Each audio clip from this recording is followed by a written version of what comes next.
the Secret Menu Podcast with your hosts, Diego Red and Money Boss.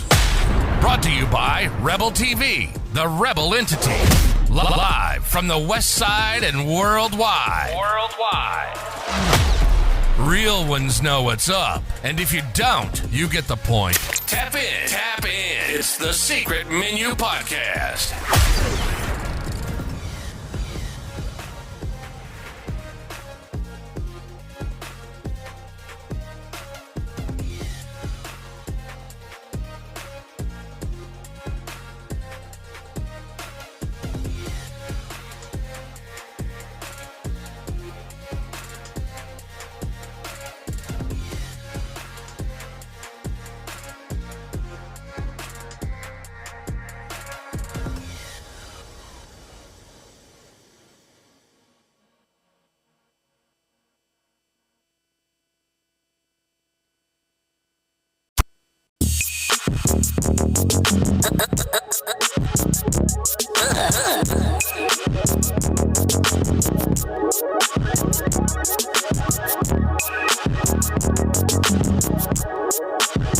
This is fresh. The Secret Menu Podcast.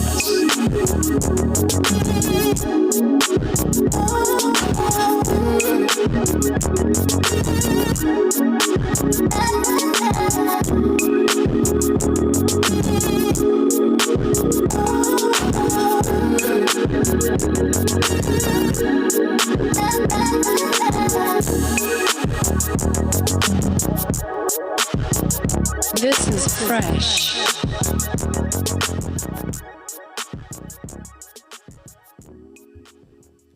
Money Boss. What's happening? What it is. Just like that, we back on a Tuesday. Secret Menu Podcast. You know what I'm saying? I was watching football yesterday. I had a long Sunday night, you know what I'm saying? Cowboys won. Cowboys won on Sunday. I was turned up all Sunday. Had a little hangover, you know? Said, boss, we gonna take it easy. We're gonna come on Tuesday. I wanna watch this Niner game. I had hopes Aaron Rodgers would do something for me, and they didn't do nothing. But he looked good. He looks like he's back. Good game for a nigga who sat out a year.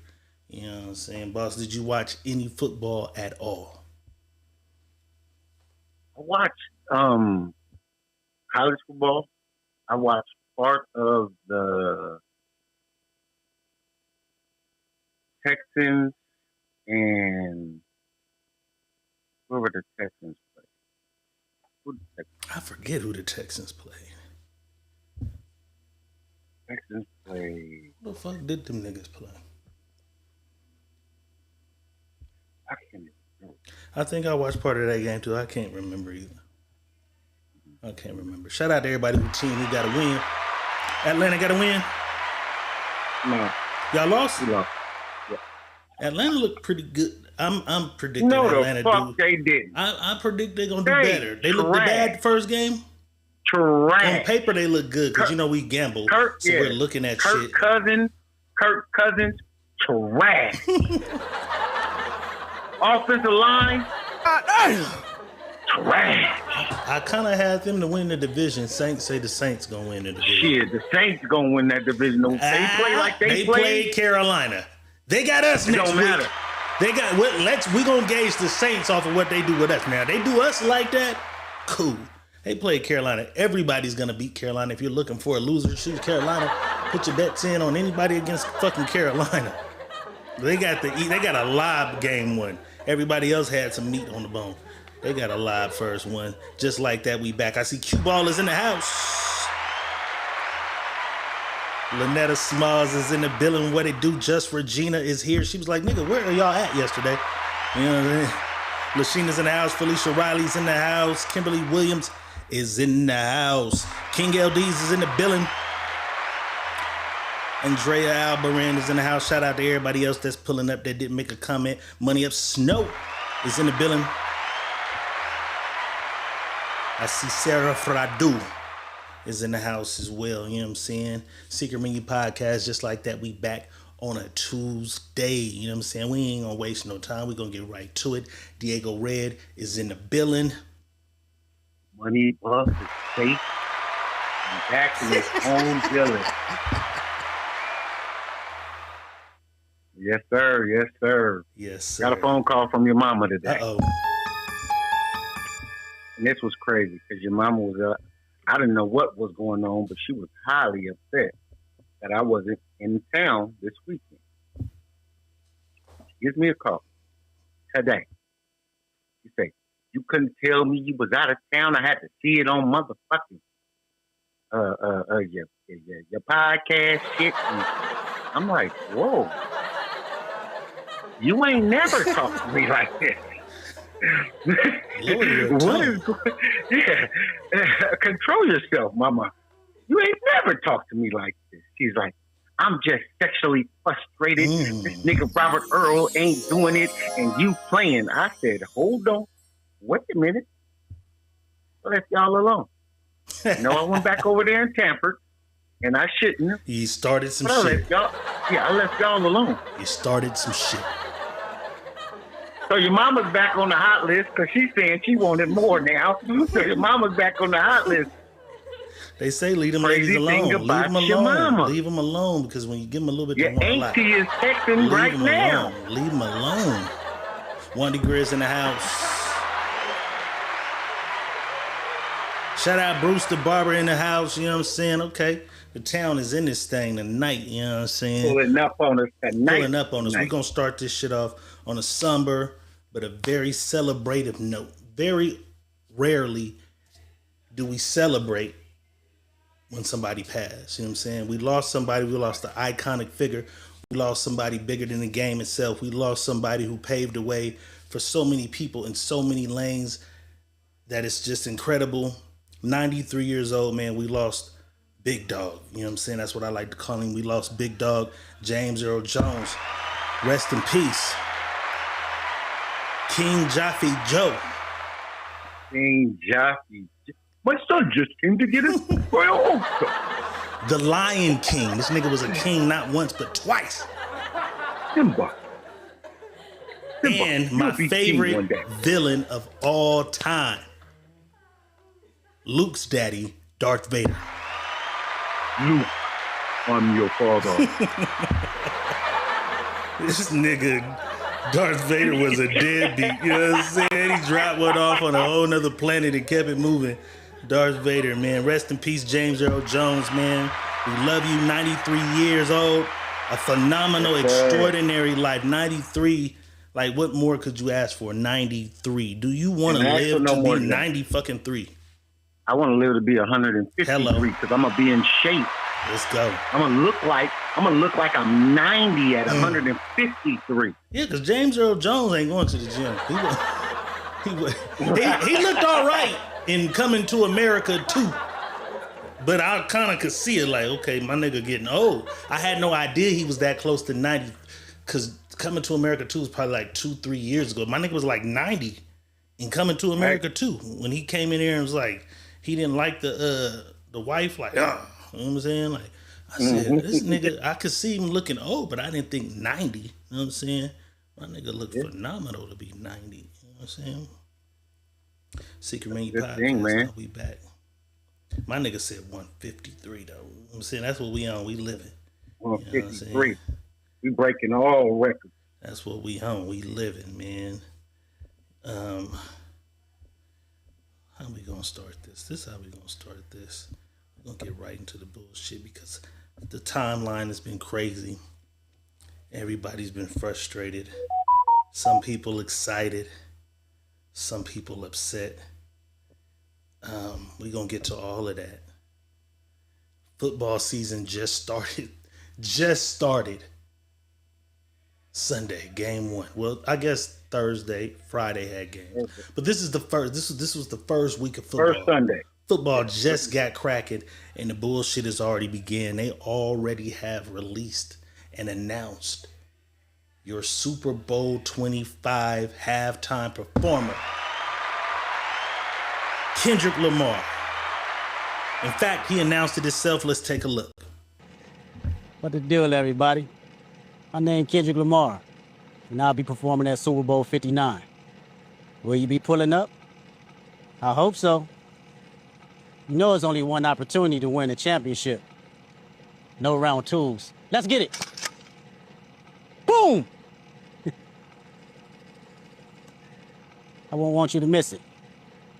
Meet me in New Orleans, February 9th, 2025.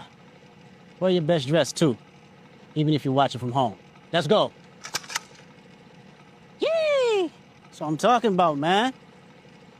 Now we can get to it for real. Come on, you gotta make sure you catching with the hands open like that. We running real routes, you gonna be messing up.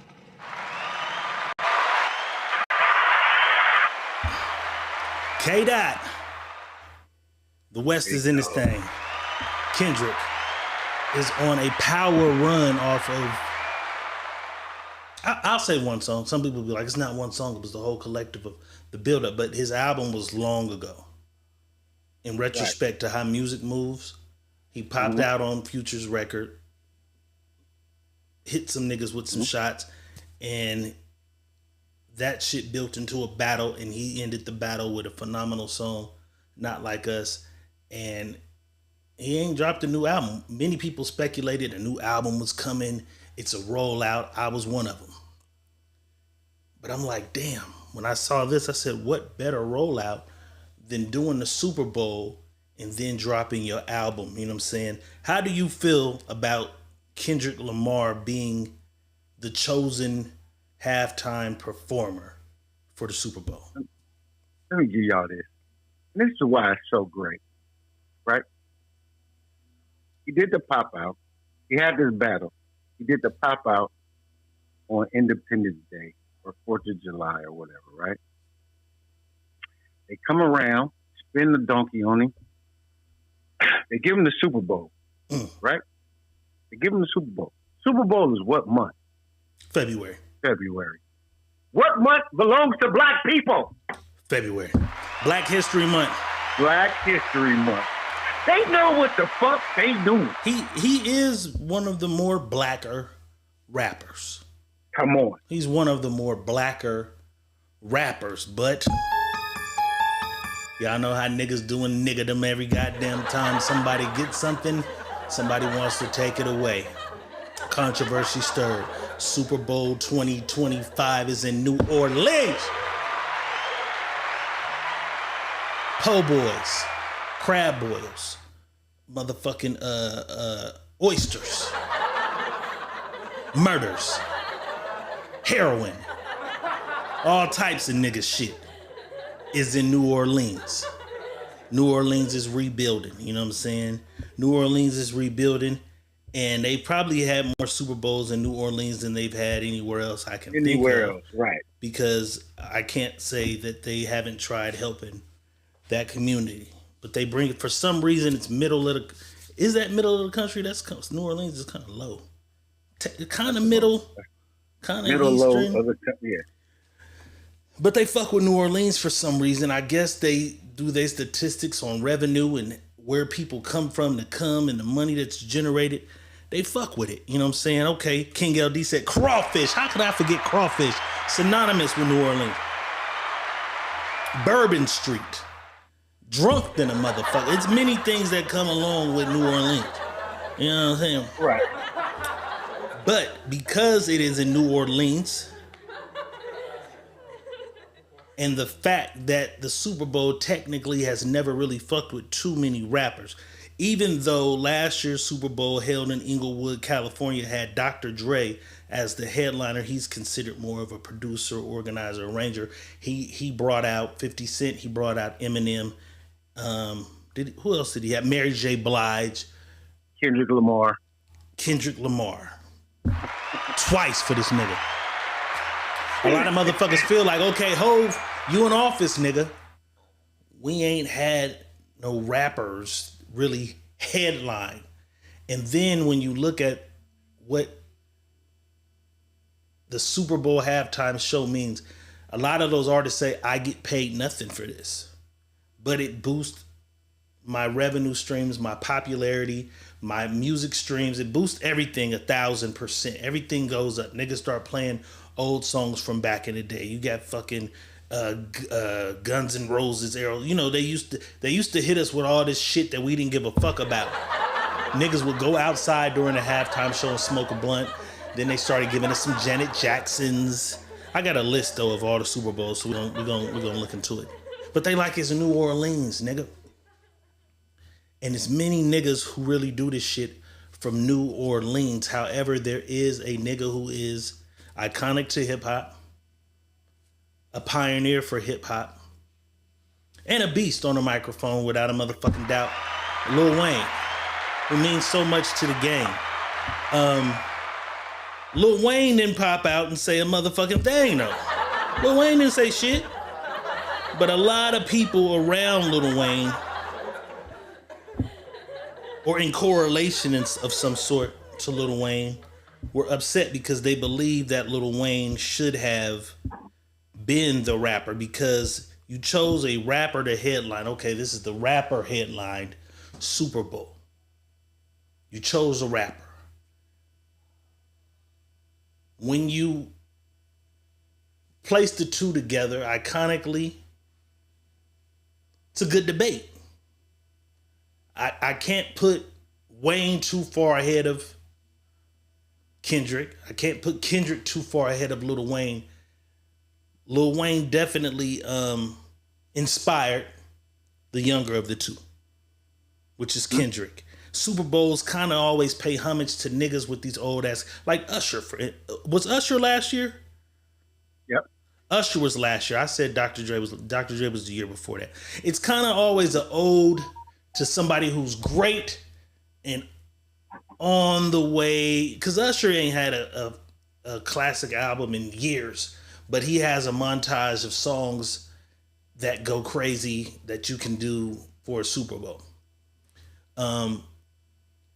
Weeknd was questionable. The Weeknd had a Super Bowl performance, and that was under the Jay-Z regime. That's why I said I want to go to the list of before the Jay-Z shit. Rihanna is Jay-Z's artist. She had a Super Bowl, but if you look at her, she ain't put an album out since 2016. Kind of not fucking with music either. It's rich as fuck. But a lot of people feel like, God damn, it's New Orleans. Lil Wayne. I sat back and I looked at it. I compared the two. And then I went into nigga mode. And why I went to nigga mode, Money Boss, is because of this. The nigga, the real nigga. And I'm not when I say, because a lot of niggas, I'm a real nigga, bitch, don't you ever ask me to grocery shop. I don't mean real nigga, like, I mean the real nigga, like the blackish, niggish, most nigga, because New Orleans is niggas. It's niggas, it's real niggish. The nigga thing to do would be to put one of those people from that terrain on that stage. Some of the most niggas ever. Niggas in helicopters. Niggas with gold teeth before niggas ever had gold teeth. Niggas with dreadlocks before niggas ever had dreadlocks. Niggas with 1,000 tattoos.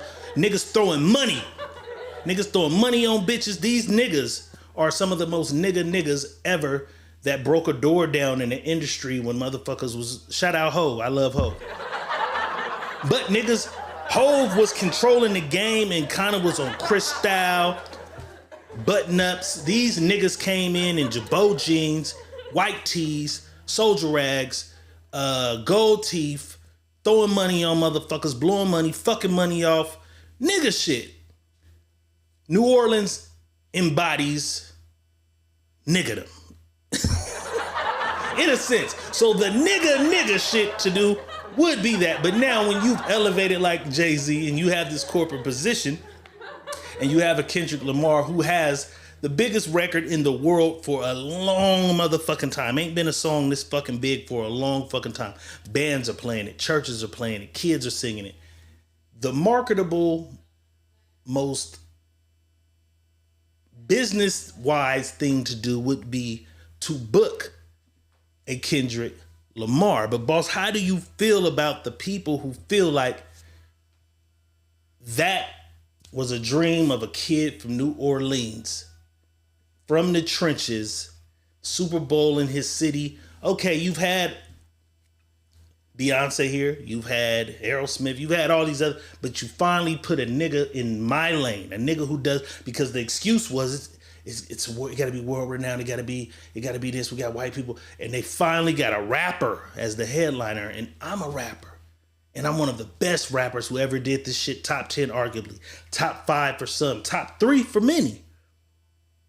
You gave it to another rapper who is in the same pocket, but we do the same shit. How do you feel? What's your opinion on that? And then give me what you think Wayne felt like based on that. My opinion about it is Wayne, this is my opinion. I don't think the Wayne that we have now is the Wayne before. That probably could have gave us an awesome show. I don't think that Wayne is in that space right now. You know what I'm saying? To be fair, I don't think Guns N' Roses was the Guns N' Roses or Aerosmith. You know what I'm saying? It's usually even Usher. Do you think Usher's the Usher he was at Confessions? He put on a fucking awesome show. So Usher was the Usher he was at Confessions because he's when a he did performer. Super Bowl. Okay. Yes, Usher is a performer. So that's what the Super Bowl is about, performance. The songs is what the songs is. We want to see what the fuck is going on. We don't look at it to hear the song. We look at it to see the performance. Like when Alicia Keys had that fucking dress on and that dress became the whole fucking stage. Right. Alicia didn't think of that though. That's what I'm saying. Alicia didn't think of that, but so that's what I'm saying. Wayne gets that same phenomenal staff. Like Kendrick is gonna get that staff.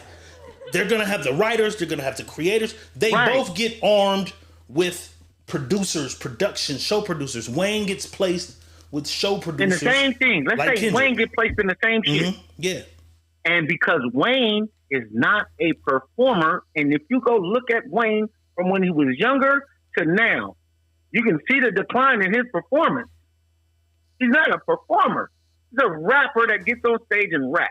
He's not a performer anymore. And even when he was performing, it wasn't like he was giving you a show.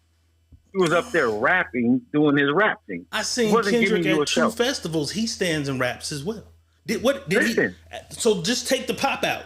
Was he doing something extra special as a rapper? Nigga stood in a Kendrick stood in a red hoodie and rapped. I'm talking about as far as a performance. His tour wasn't big because he was just up there rapping. It was because of performance. His tour wasn't as big as his tour. Somebody else said that to me, and I said I went to shout out A Day in Vegas. I've been to 2 festivals that had Kendrick, and my nigga stands in the front and raps. That's a festival. See, it's the difference when you put on a concert, a mega concert, and you do a show. I got somebody send me the Kendrick shit that blows my mind. Because I'm not knocking it as a rapper. It's only so much you can do. You're rapping. Right. Because anything else is added, like dancers in the back, pyrotechnics, some shit coming out the sky. That shit can be added damn near to any nigga performing when you're a rapper. When you're a rapper.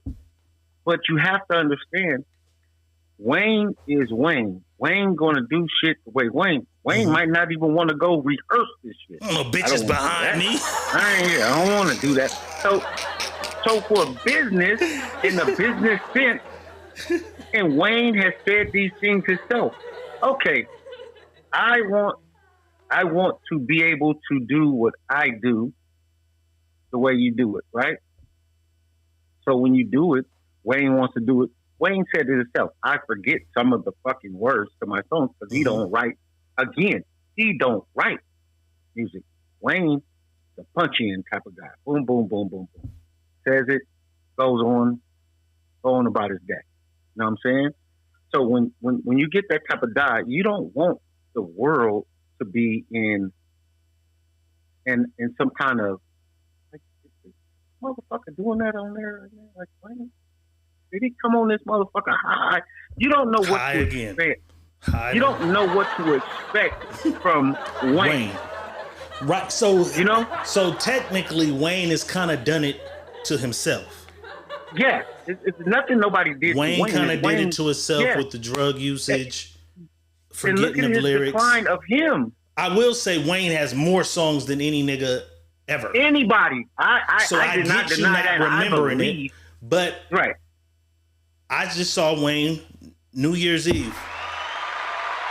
SLS. Right. Lil Wayne, 2 Chainz. Shout out Right. DJ A Fun Guy spinning my music during the show. Only nigga from Fresno in Las Vegas with his motherfucking music playing on New Year's Eve. But at the Lil Wayne shit, at that. But Right. Wayne knew his set. He performed Right. his set. 2 Chainz kind of forgot some shit. Wayne kind of was on his shit. But I get what you're saying. The nigga you've kind of done it yourself with the drug shit. I saw somebody else that said they worked with him at the Grammys. He never made a rehearsal. This Right. is the shit that be happening with Monique. When niggas be arguing with me about Monique, I be like, you got to go look at the motherfuckers they work with. And they be like, I'm a little motherfucker. Okay. But these are the people that, hey, I got to do your makeup. Where this bitch at? Right. Then you come 3 minutes before the show and then you're mad. My fucking makeup was horrible. Bitch, you came 3 minutes before. And then you blame the makeup and the hairstylist for how you look. Wayne, same shit. Motherfucker said he missed all the fucking rehearsals. Came in off the bus 3 minutes before time to perform. Hit his drink. Hit his blunt. Rapped the fucking song. And left. Didn't shake a hand of anybody from the lights. And people like people. And you gotta understand that the niggas who do the lights at the Grammys, if your job is doing fucking lights, if your job is doing fucking fireworks, if your job is microphones and audio, more than likely if you got hired at the Grammys, you're gonna get, because this is your job, you got hired at the Super Bowl. So they got an input. Man, that motherfucker right there, he didn't come so I could get my lighting right on him. Because you gotta come, they got little marks on the stage, you gotta stand right here, light, smoke. So these people say Lil Wayne is kind of a fuck up, and I'm glad you hit that because that means Lil Wayne hurt himself. Because I'm a nigga who's like, man, the nigga thing to do was to put Lil Wayne on it. But you point out Lil Wayne might have hurt his motherfucking self. But I don't. Here's my thing to everybody that I don't think Wayne's upset about it. He hasn't said a word yet. I don't think Wayne is having a problem with it. And let me explain something to you guys too. The people that's buying these 8,000, 10,000, 150,000, they don't give a fuck about y'all caring to see Lil Wayne. They're going to get a hot dog. They're going to get a hot dog. Oh, man. You guys are not buying these Who's tickets. that, Judy? You guys are going to be sitting your ass at home like you always do and watch it from your TV but you gotta on your understand, couch. But don't knock us, nigga. More viewers on the couch, though, boss, than in the stadium. Stadium holds, what does this average stadium hold? 20,000, 30,000? Listen, it's millions of people watching for halftime show. Listen, the show is still going to be the show. If we get up off our couch, go outside and smoke a blunt, still going to be the show. And the people that bought the tickets are going to get the show. We don't. The niggas that's complaining, nigga, you ain't got $8,000 to go buy a We ain't got fucking it, ticket. but we still watch that halftime show, listen, boss. Come on, we watch Usher, we watch Dr. We Dre. do, but I'm just saying, the posts are going to be crazy. Listen, a lot of people are saying Wayne should do this because they want to see Wayne. Mm-hmm. Well, check this out. Y'all really want to see Wayne? His ass to be right up here in California. In Stockton. In Stockton for a lot fucking cheaper than $8,600 fucking dollars. Goddamn. Royce Sears in the house. Roberts Roster just came through the door. What it do? Heather Marie in the building. Okay. We say we don't think Wayne is tripping because Wayne has not said a word, but Lil Wayne has been on several interviews in the last year or two speaking about how he wants nothing more than to be on that Super Bowl stage. Let's take a look at one of them. Let's think about this for a second. Lil Wayne, headline Super Bowl in New Orleans. How badly do you want to hear those words? Just as bad as I wanted to see my name at the top of that list when I was that whatever age it was, and I would bust into the office and get that Billboard magazine. Yeah. Bad. Yeah. What does it signify to you? What does it mean to do that? I think, just as an artist, because this has nothing to do with, and that's so crazy, that it has nothing to do with the sport as an artist. Yeah. As an artist, this is an achievement. That has nothing to do with the sport. That's so crazy. It has now what teams are playing, what city is in, that you perform for the what? Yeah, right. Excuse me. You know what I mean? Like, what? Yeah. Like, oh, man, so that right there is it's an achievement. It's and thank God I've been on the Grammy stage, and my name has been called, and I've won. And I can tell you that, and I performed at the Grammys, and that's an amazing, and the reason why that's probably the next highest feeling and I know for a fact that when I do the Louisiana Fest, there's like a trillion people, and being in front of my city and seeing that many people is amazing. So that right there is a crazy feeling. So to know that a Super Bowl would be what? Yeah. What? And that would be a little, and that's by going to a Super Bowl before and watching the halftime show. It's nothing like it. And wishing, like when you see the artist, you be like, I know they could have sung the song that I was featured on. I'm featured on everybody's song. Yeah, they could have brought me out. You could have brought me out. Could have brought me out. So, I mean, you are New Orleans. Like, what does, without, giving anything too crazy away, if when this happens, because we manifest here, what does it look like to you? Like, is it bringing people out? What makes your halftime show so special? Please do not, where the camera at? Please do not feel disrespected if you are an artist from New Orleans, an artist tied to me in any kind of way in the music. But no, that's my moment. And I earned that moment, so no, I am not bringing. Yeah. There it is. So Wayne does have a desire. He does. He has a desire and a dream to be there. Just So to be at the Super Bowl. He said it. It I don't don't matter think what he's- city, what state, what Right. place, just the Super Bowl. Yeah, And I'm going to tell you the best one Go for ahead. him. Green Bay, nigga. Take your ass to the cold Hilarious. where you like the team at and perform there. Why? That'll be perfect. Why? It's in Green Bay. His team. Perfect. They don't have a Super Bowl in Green Bay, do they? That's like saying Kendrick shouldn't be there because he's a California nigga. Like that's irrelevant, bro. No, I didn't. That's irrelevant. No, you guys are making it irrelevant. You just said he should do it in New Orleans because he's in New Orleans. Because No. we went to the nigga thing. The nigga dream is, nigga, the Super Bowl in the city that you came from, in the trenches, in front of your people. All your people will be, even if them niggas don't have the $8,000, the city is there, nigga. It's up for that. Imagine the Super Bowl being in the Bay. Niggas would do this same shit about E40 or Too Short. They like, one of them niggas gotta do that. They do it. That's why I said, the thing is, niggas act like niggas wouldn't do this for niggas in other places. Like they wouldn't do this, like niggas would do this for other niggas. Listen, why they didn't check this shit in 2002? There in was no rappers. There's never 2013? been any rappers, boss. There's no you rappers. Listen, it doesn't matter. You didn't check this shit. New Orleans is here. Wayne was the shit 2013. You didn't check that shit. But you don't Why think y'all that didn't niggas check was that? niggas? Listen, You don't think niggas you was didn't asking check for that him to be shit the there. nigga though? No, Yeah, we didn't. niggas was If they asking did- for that, but they listen, just don't listen. put niggas on. If you go look If at the we- list of niggas they had if perform at we- Super Bowls, it's always some Listen. rock shit, some pop shit. Listen, if we did hear it and Wayne was, if we didn't hear it, that means the chant wasn't loud enough. The internet wasn't as big in 2002 as it is in 2024. It happened. We just I didn't said see it. 2013, nigga. Okay, nigga, that's still 10 years ago, bro. So the internet was hot, nigga, 2013. That's 10 years ago. The internet wasn't like it is now 10 years ago. What?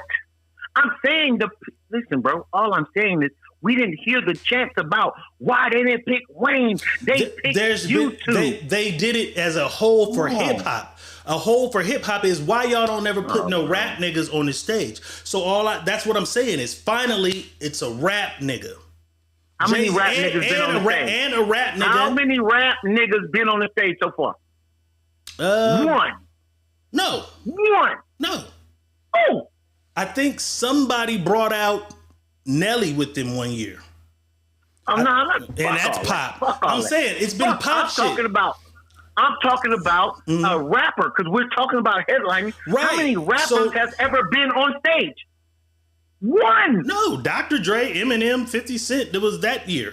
Listen, headlining the show. One rapper. Okay, that's my and point. Dr. Dre ain't even a, we're trying to say Dr. Dre ain't even a rapper. I said that first, nigga. You didn't come up with that. I said that immediately.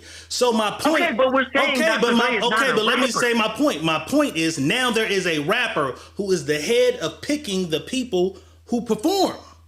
No, he don't pick. He's on the board. He don't pick. See, that's where we're wrong at.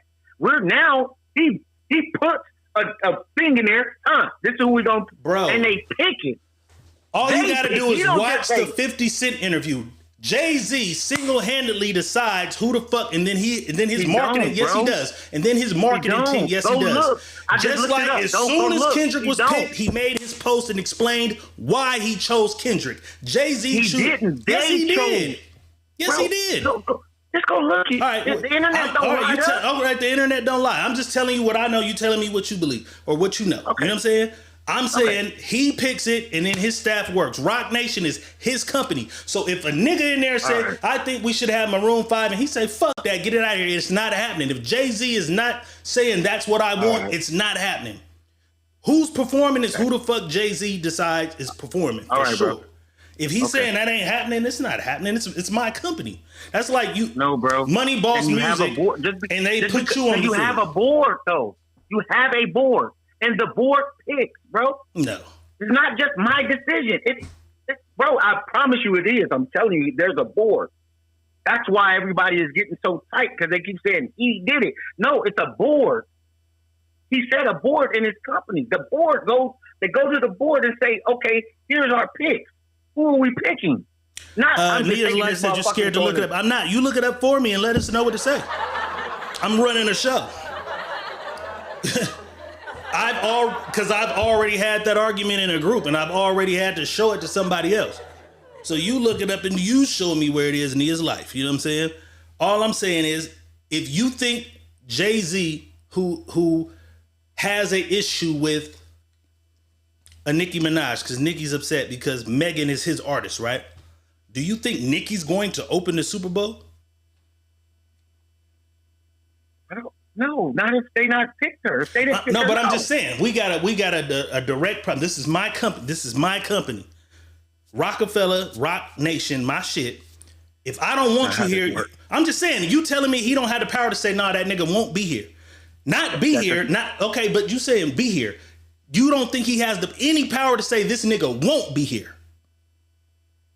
He has a power for a lot of things, but that's why he put a board in place so it's not biased. It's not biased on his part, bro. When you have a board, that's why you have a board. Mm-hmm. So you don't just get to say over everybody, fuck it, I'm saying this is who is doing it. Because now you're using your bias. Hov uses his bias for everything, and I love Hov. That's my nigga. This is the only time I've ever kind of gone against Jay-Z. You already know, nigga. I'm Hov. Team Hov everything. You be mad at Hov. You be mad at Hov. I'm Hov everything. I don't think it's probably a bigger Jay-Z fan that I know. Hov got the power to make the decisions, but if you don't believe he has the power to make the decisions, fine. But I'm saying the nigga thing to do was to walk in there and push the line for that nigga. The nigga thing to do. The business thing to do was to say, yes, Kendrick is the choice. That's all I'm saying. The nigga thing. I don't even know why. Well, why are we sliding Master P then? Master P Lashina says the whole city picks. Who's the whole city? Because the streets of New Orleans are saying Lil Wayne, Lashina. So what do you mean the whole city? Who's the whole city? I'm just trying to figure out. Everybody's saying Wayne, so fuck Master P? Yeah, fuck Master P. What the fuck? Okay, that's what I'm Lil saying. Wayne, Master P. Nigga, yeah. Hell I'm just yeah. trying to hear. I'm just trying to hear. Absolutely. Okay. Absolutely. And while we on that note, let's just get to some of these niggas. Let's go to Master P. What the fuck did Master P have to say? Let's go to Master motherfucking P. Is this Master P? Master P says, salute to Kendrick Lamar for performing at the halftime Super Bowl. Well deserved. He's one of the hottest music artists in the world and has one of the biggest songs right now. As ambassador of entertainment, because Lashina just said the city picks. The city, I watched this lady, the fucking mayor or governor or whoever came and hired Master P. And they've hired Master P. Master P has been deemed the ambassador in the city of New Orleans, the entertainment ambassador. So he's over the entertainment around the city. So he don't have Super Bowl power. The NFL is his own thing. But he has the entertainment for the week. Master P has been placed in that position. He says, as ambassador of entertainment in the city of New Orleans, I have to agree with the fans that Lil Wayne should be a part of this celebration as well. He's one of the greatest hip hop artists alive, still relevant, and he's New Orleans native. Let's not miss the cultural moment in the South. Life is too short. We have to give our legends their flowers while they are here. Change starts with us. So that's what Master P had to say. He agreed with the fans. Master P agrees with the fans. But Lashina, you got to show me this city board of motherfuckers. I just need to see that. You know what I'm saying? Because that lady and them came and they went and got, and this is a black board of motherfuckers, and they hired Master P as the entertainment ambassador. They ain't got nothing to do with that Super Bowl. That Super Bowl is its own entity. It's and nobody has nothing to do with that Super Bowl shit. That's Apple Music halftime show. Okay. That's Apple. Apple Music pays for that. Jay-Z been appointed by the NFL. But do you Apple, forget the job that he had? So what is his job? What job did they give Jay, bro? To go get names of artists, go get artists that you can get and throw them in a pot so we can pick out of it. Nah. That's it. Nah. That's it, bro. Nah. That's it. Apple Music pays for the halftime show. Yeah, they can pay for the flowers, the lights. No, they can pay. Apple Music can pay for whatever. Jay-Z is the nigga picking these niggas. We just have to agree to disagree. We just have to agree to disagree. You know what I'm saying? Cool with Which that is too. immediate. Like what? When Kendrick dropped his shit, Jay-Z dropped his shit immediately. Kendrick did his little video. Jay-Z dropped his speech about why he chose this nigga. Why he chose this nigga. Jay-Z. So not the board. The board. Why I chose this nigga is because of this, and this. He's phenomenal, black excellence. Da da da da da. That's what Jay-Z had to say. You know what I'm saying? You making Jay-Z seem powerless in this motherfucker. That is the most powerful motherfucker in the hip hop community. There's nobody more powerful, but there are other people who are upset. Juvenile, of course, is one of them. Let's take a look. I didn't want me to speak on this Super Bowl situation. Look, I'm mad about the situation just like y'all, man, but you know, my hatred is toward the NFL. You know, not really the people that booked the halftime show. I'm mad at the people that hired the motherfuckers that booked the halftime show. I feel like y'all should step in. Y'all done threw 11 Super Bowls in New Orleans, man. Y'all have yet to put a hip-hop artist from New Orleans on the damn Super Bowl. Sure, y'all have put artists on the Super Bowl back in the days. Al Hurt, and the list goes on. Not too many. You know, I feel like every time y'all come here, y'all should have somebody from our city on the shit. But this time it really hit hard when you don't have Lil Wayne on the show. I don't see how the fuck y'all don't have Lil Wayne doing the halftime show. Somebody that has a whole bunch of fucking hits and somebody that really deserves it and somebody that can bring out multiple artists of all genres. Think about it. So this goes to you, Roger Goodell. You need to get it right, man. You coming in our city, sucking up our cultures and making up all this money and putting all this bread in your pocket, putting all this bread in other people's pockets and leaving us dry, hanging us dry. You gotta stop. So everybody want me to speak. I don't know how you gave that any cheers. That don't make sense. I fuck with Juvie. That's Juvenile, nigga. That's a legend. But that doesn't make sense. Why not? Because this city is going to make more money that weekend than they ever make. Absolutely. Period. Absolutely. They're bringing money to the city, but they're not bringing the money to the niggas who bled to become something from the trenches there. Nigga, I don't don't got a feet. He gotta get this nigga shit out of here. No, I need you to be a nigga for 10. No, you gotta be a nigga. That's why I said the real nigga. See, no. Because I said you gotta put yourself in the mind of real niggas. And I don't mean a real nigga. I mean a real nigga, a chitlin eating, collard green neck bone. No, that's I am. So why am I? If Wayne does Little Louisiana shit every fucking year, why am I complaining because he didn't do it? But listen though. But I'm saying if you put because I want you to put yourself in the mind of a nigga who eat chitlins. So to be clear, if anybody read my post, I said I think Kendrick should be performing too. Should Lil Wayne have got it as the real nigga thing to do? And niggas misconstrue that. That's why comprehension is everything. The real nigga, the most niggerish shit to do is Lil Wayne in his own city where he rose from the concrete. That's what it is. These niggas still eat chitlins and neck bones and shit. The most niggerish thing to do. Shout out to my New Orleans niggas, man. I'm just saying, the nigga thing, like Hove, you my nigga. Hove.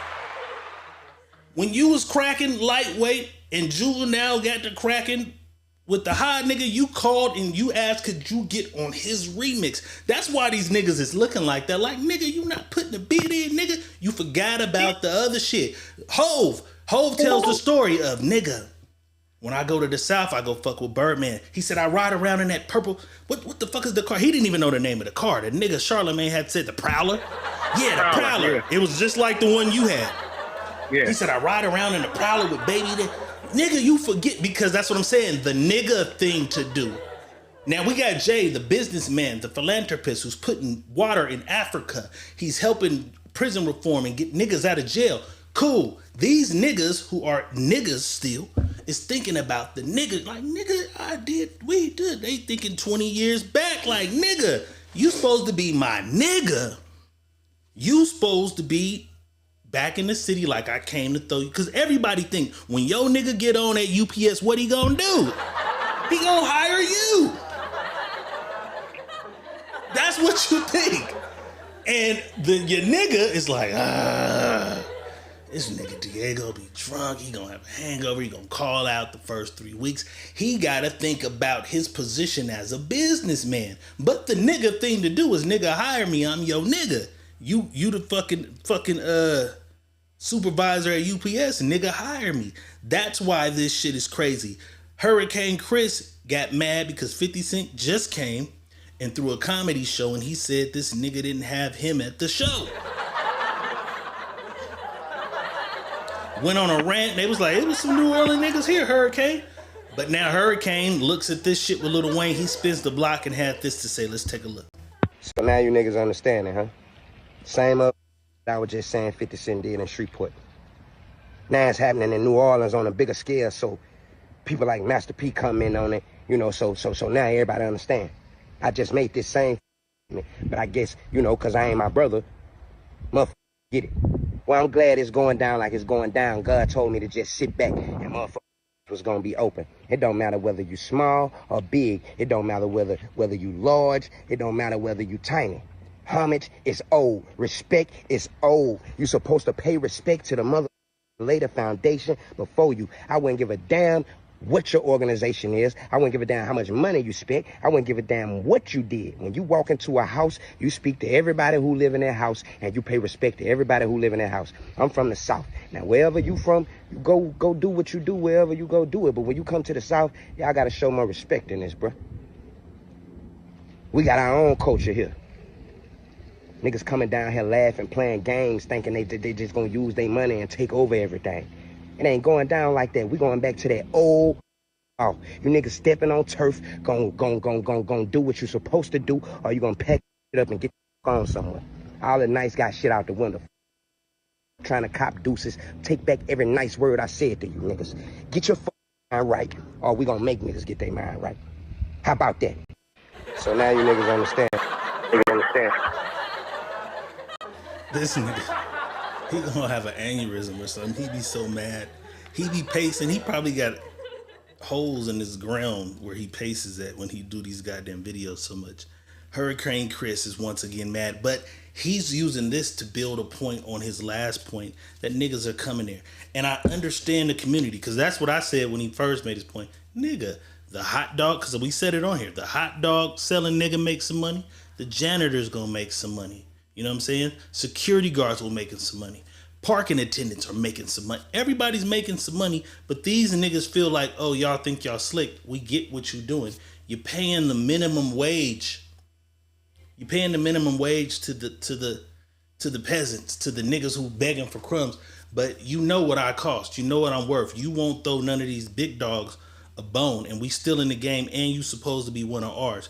I know you don't agree, but is Chris's point seeming a little more relevant now?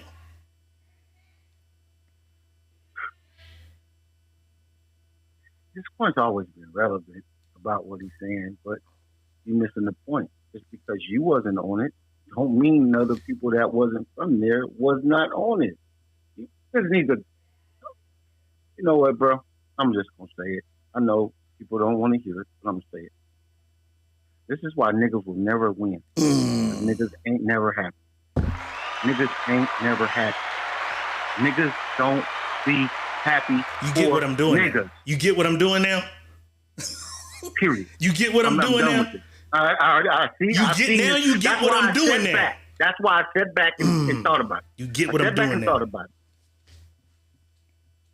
Niggas can never be on top. We'll never be on top. And I hate to say this, never shit. Because I never use the word never. But now I'm starting to see this for a fact.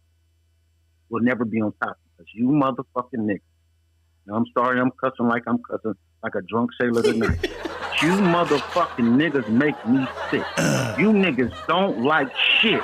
Even if it's the way they gave it to you on a platter, you're going to complain about it that the motherfucking plate ain't hot enough. And then if you got it and the food is hot and the plate too hot, you're going to complain the motherfucking plate is too goddamn hot for me to eat off of it. You motherfuckers ain't never satisfied about shit, so it don't fucking matter. And I'm starting to see this now. We are our own problems. We're our worst own enemies, man. What the fuck are y'all crying about? Be happy we got a rap nigga on stage. Period. It's a rap nigga. You see what I did there? The most nigga shit to do, the most nigga shit would be Lil Wayne. But goddamn, I've elevated, I've grown, I'm handling business now. I got a legacy to build. I went and got what makes sense marketably to America. The hottest song in America.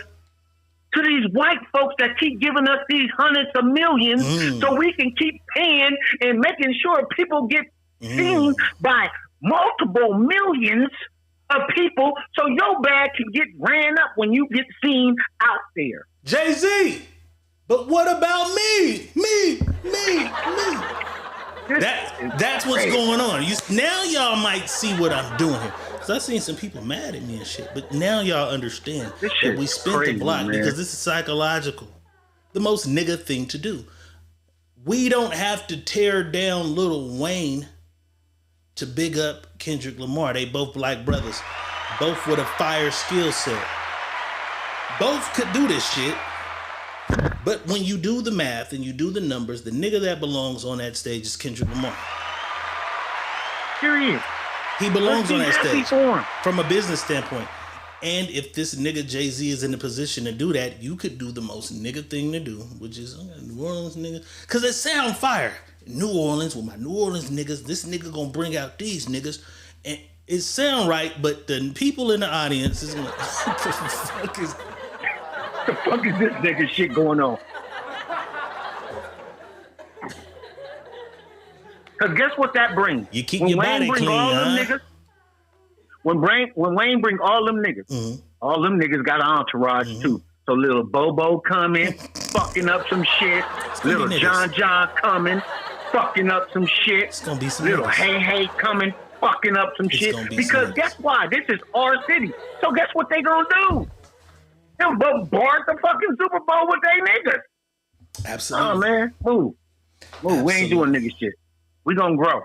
We growing as people. We're growing. We're not staying in the same complacent ass shit that we always done and thinking it's okay and then crying because we not making it out. Because we keep doing the same shit. It's called delusion.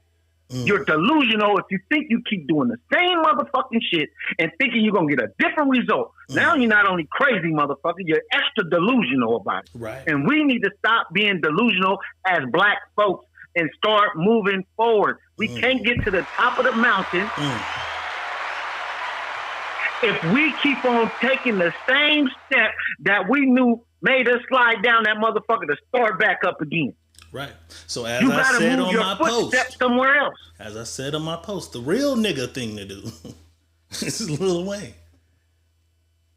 The smart business move is Kendrick Lamar. You know what I'm saying? Shout out to Kendrick Lamar, man. I got a few more motherfuckers. Well, I just showed you Hurricane Chris. One of the niggas in the South who didn't agree was Slim Jimmy from Ray Schmurter. He says, bruh, you still reaching. Hurricane Chris turned the fuck up immediately and said, mind your business unless you want to see these hands, bruh, on God. What's poppin'? And that's the problem. Look at the nigga shit. Look at, and this is why I'm really I like Hurricane Chris. Hey, baby, I like that.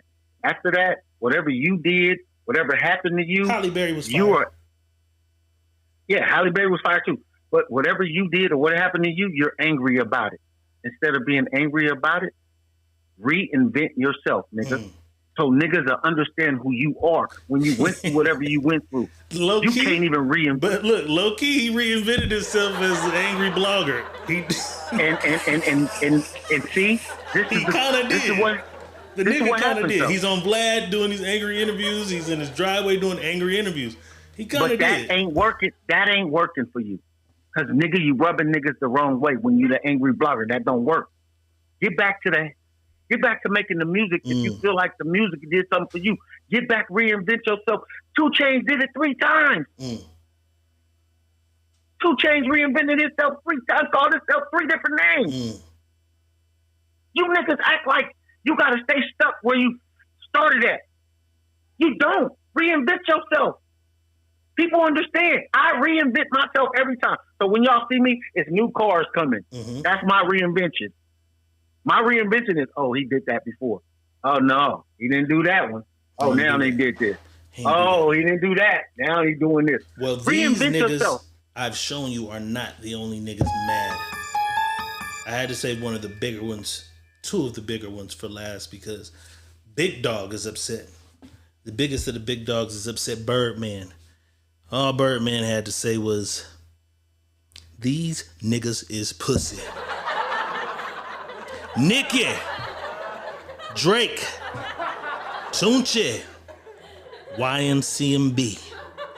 I'ma make these niggas respect us on Gladys.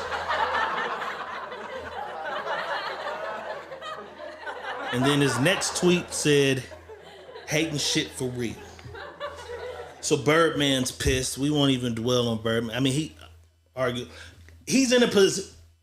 You can't even knock him because that means money for him. Because if Wayne does it, like I said, whoever does the Super Bowl, your catalog, all this shit goes up. So that meant all that Lil Wayne catalog that belongs to him was a couple $1 million lick for him had this happen. So Birdman, we get it.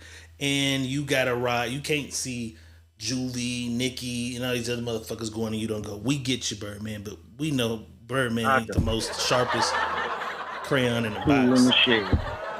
We ain't Stop putting Miss Gladys on everything, nigga. Miss Gladys ain't got nothing to do with this shit all the time. Leave Miss Gladys out of this shit. Leave Miss Gladys out of this, my nigga, for real. But like, we know you love your mama. We know you love your... Get your mama out of this shit. When you turning gangster, just turn gangster by yourself, my nigga. Leave Gladys out of this. I can't conclude without this one. Nicki Minaj also had, she was the first one. Actually, Nicki jumped in the street first. Nicki jumped in the street and said, denying a young black man what he rightfully put into this game for other reasons but your ego. Your hatred for Birdman. So Nicki believes he has hatred for Bird. And we know he had a thing where he was trying to sign Wayne. Birdman sent him a cease and desist of contact with Wayne. It was some crazy shit. I watched that earlier today. But she says, your hatred for Birdman. Drake and Nicki got you punishing Lil Wayne. So she believes he hates Birdman. He hates Drake. That one is questionable because he did give Drake a verse. Not too many albums ago. But there have been rumors of a thing. And the hate for her, she says he has, I know what it is. It's Meg Thee Stallion as Rock Nation managed. But she says your hate for Birdman, Drake, and Nicki got you punishing Lil Wayne. Nigga, Lil Wayne? The GOAT! I'm trying to read it in her voice. Know ya. She calling the niggas now. Know ya. What's good? Eminem stood firm on having 50 Cent come out. A white man. Shit is sad. House nigger. Tings. She used a hard ER for him. House nigger. Tings. But it's good for them. No loyalty. Well, the niggas will keep sunning you. Laughing my ass off and some motherfucking Trinidad shit. She's on fire. Let me just read this other one she had. I love watching the whole industry play dumb time after time. The truth is no matter who tells it. The truth is the truth no matter who tells it. Picking and choosing who y'all accept the truth from, then bam pow. Might tell you a joke, won't tell you a lie. Yep, never care, time by time, laughing my ass off. It's good for them. Y'all ready? Y'all know his next move is going to be to tell y'all a certain someone is being treated so unfairly so that y'all can go back into the trance. So she's hinting at a bunch of shit. Got everything in the world and you still spiteful and evil. Disgusting. Be happy. I beg. Go be fucking happy, nigga. In rap business, in woman business. When you got the politicians and police, you good though. Plus that ugly Laffy Taffy alien. Who's the Laffy Taffy alien? Bitch, I know.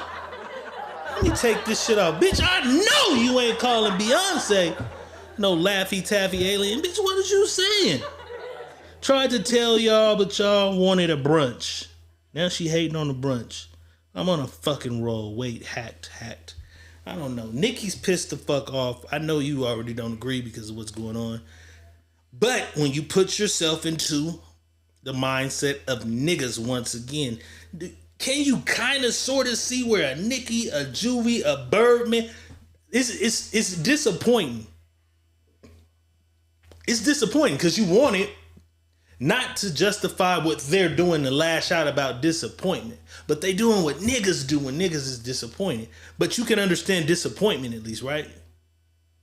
Yeah, I was disappointed when you married a child molester. Oh my God. So what the fuck are you talking about? You got a lot of disappointments in you. So, come on. So we being disappointed. I'm disappointed there. I thought you had a better judgment and character. So I'm disappointed in you. No, I don't give a fuck about what everybody else says. No, I don't give a fuck about all this nigga shit that's going on. No, I don't give a fuck about none of this shit. Stop complaining. When we stop complaining, shit'll be better for us. Because all we do is complain. Let me tell y'all something. Let me give y'all some real shit, man. Dealing with higher up. Because I dealt with some people that's higher up in this city. And one of them pulled me to the side and said, Money Boss. The motherfucker called me Money Boss at that. That fucking struck me for a nerve. Didn't call me by my name. He called me what the streets call. Said Money. Let me explain something to you. Y'all do all the complaining. And we hear you. But we know what you do. He said, you know what we do? He said, y'all are like barking dogs. We'll let y'all bark, and then eventually you get tired of barking and go on about your way. This is what we do. And I didn't understand that until I stayed in that shit for a while. And I said, oh, this is what he said.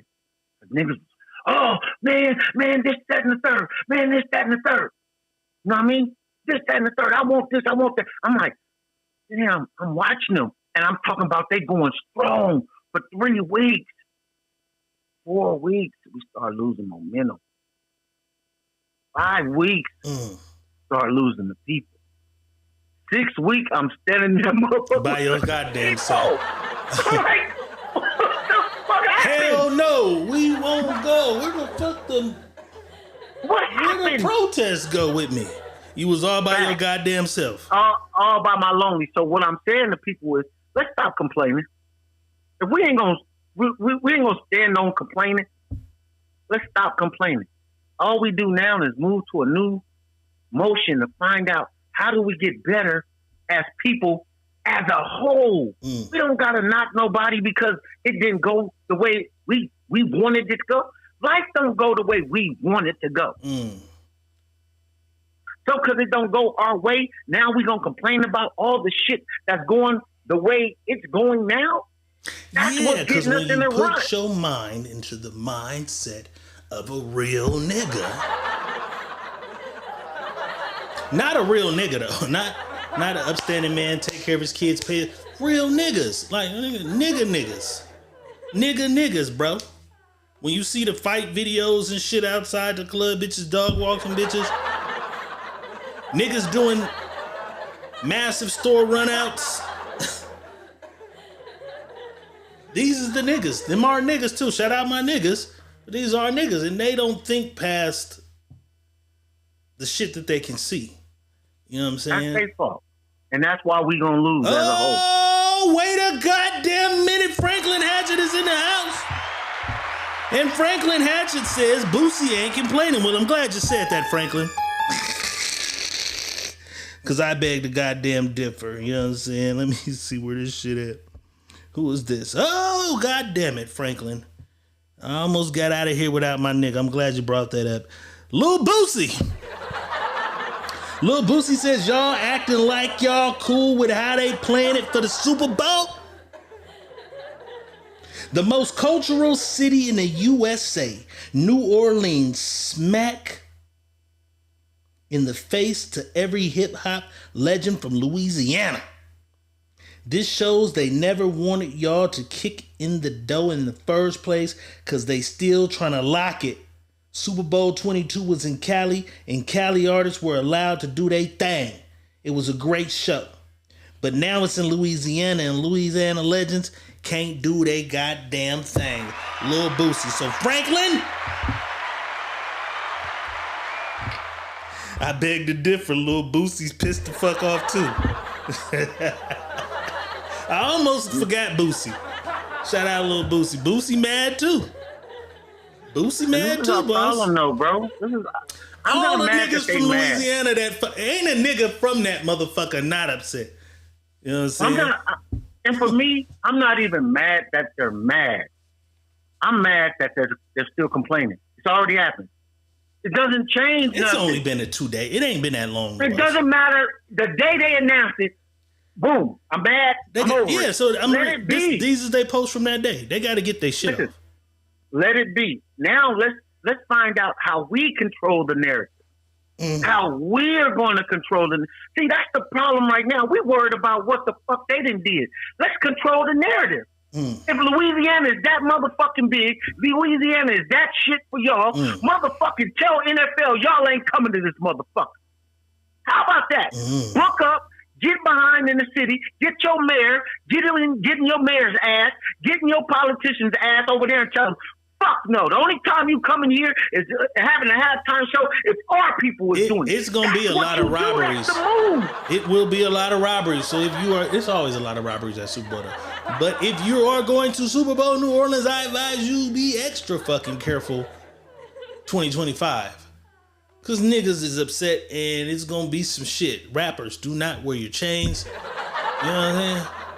It's going to be some bullshit. These niggas is stirring the pot. They stirring the pot. It's going to be some bullshit. Make it what it is, though, bro. We complaining don't solve the problems. It's now there's a problem. Let's now fix the problem. Let's be the problem solver. Let's not be the one complaining about the problem. Let's be the one that fixes the problem.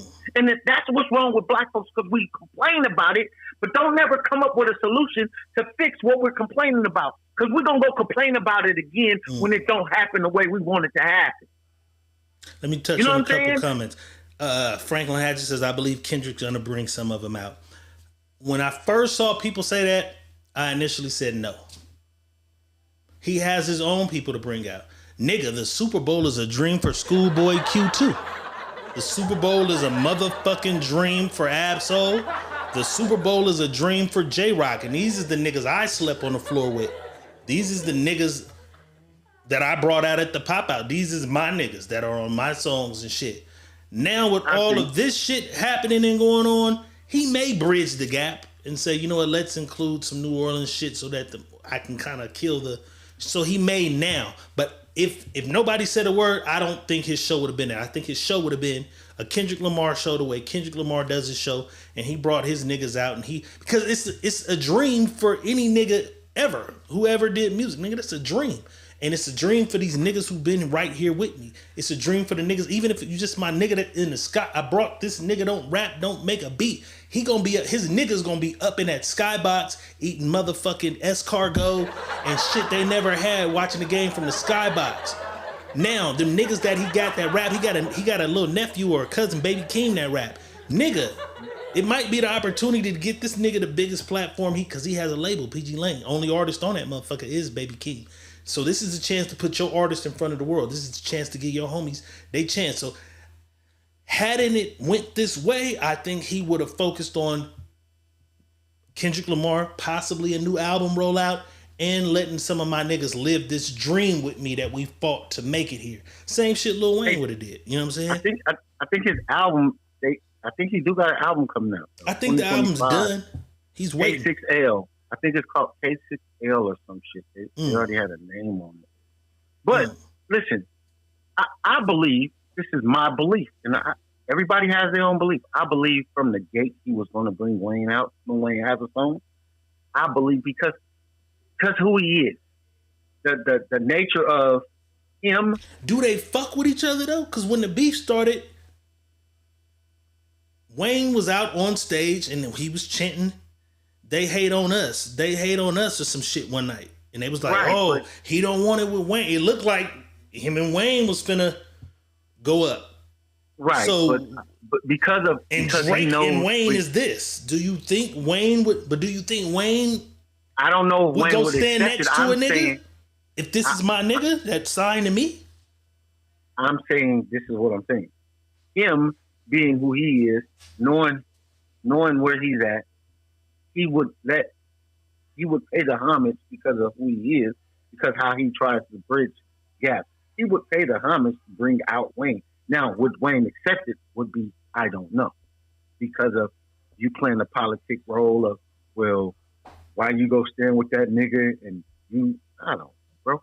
This shit, that's what's wrong with black folks, though, bro. But I'm just saying, that's like Schoolboy Q coming on stage with Drake. You know how them niggas been moving. Like, they ain't got no issue with Schoolboy Q been mashing. Like, nigga, fuck y'all, fuck Canada, fuck everything. I can't see Wayne going to stand next to that nigga, even if I don't got a problem with you. But it's some shit going on.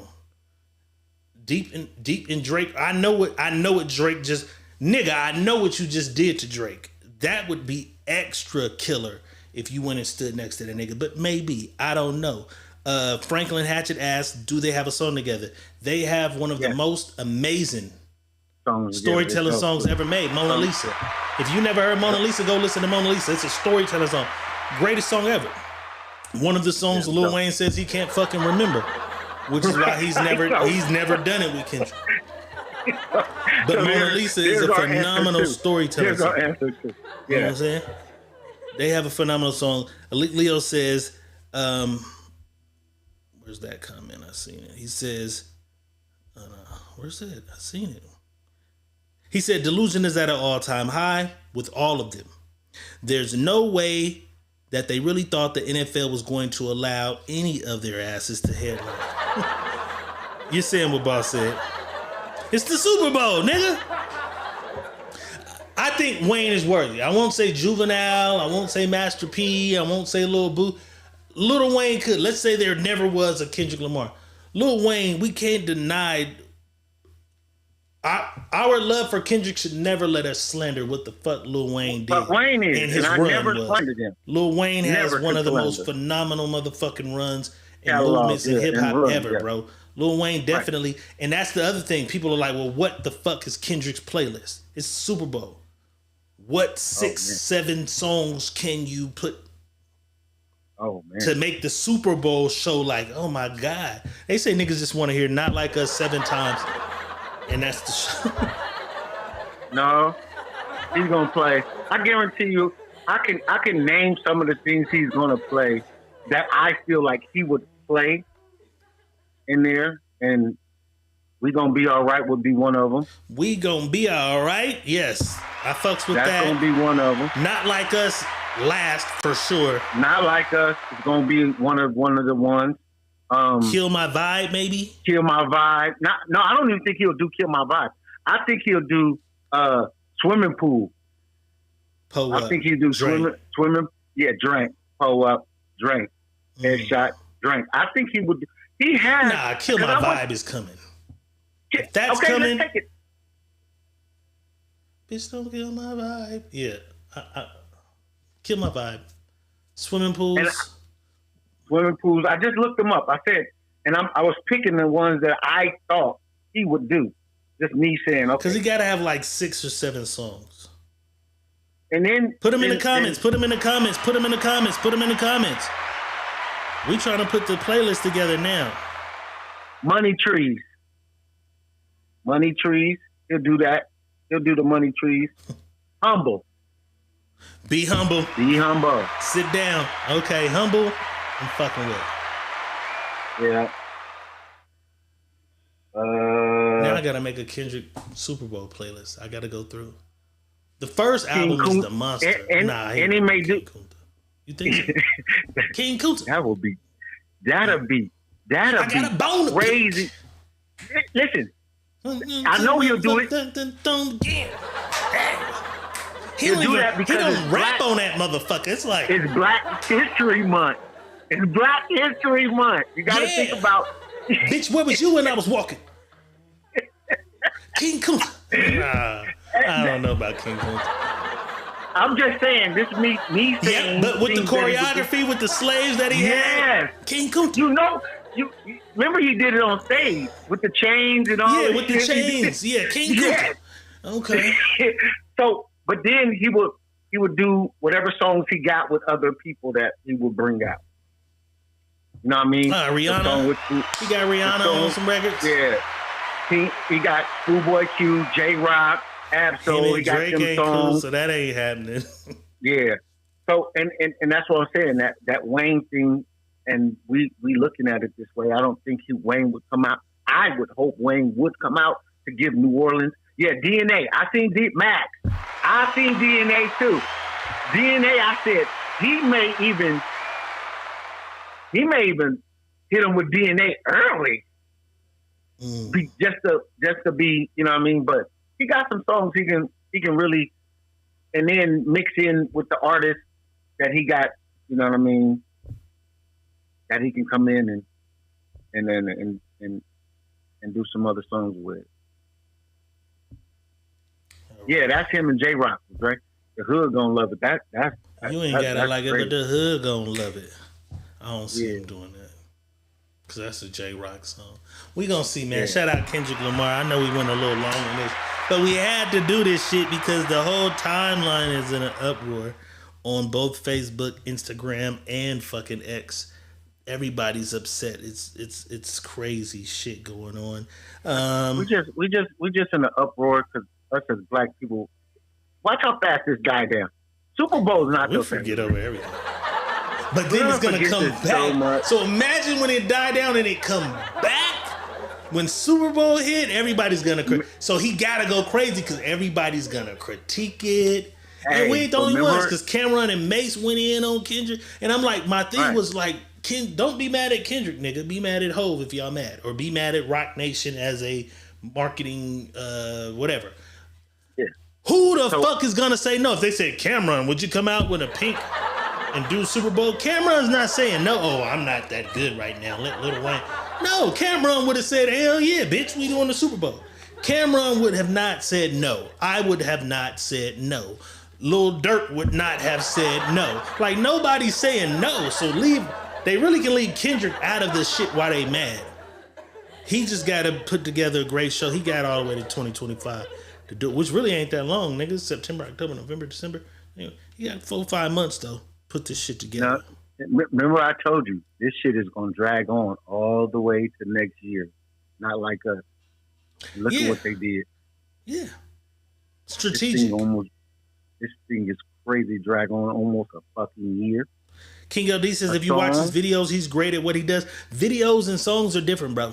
Like I said, I've watched him at these festivals, and it's just rapping for me. But I don't have any rappers that is like, oh, he's fucking such a phenomenal rapper as a like live. Like, no, nigga, I've seen J. Cole live, I've seen Kendrick live, I've seen Lil Wayne live.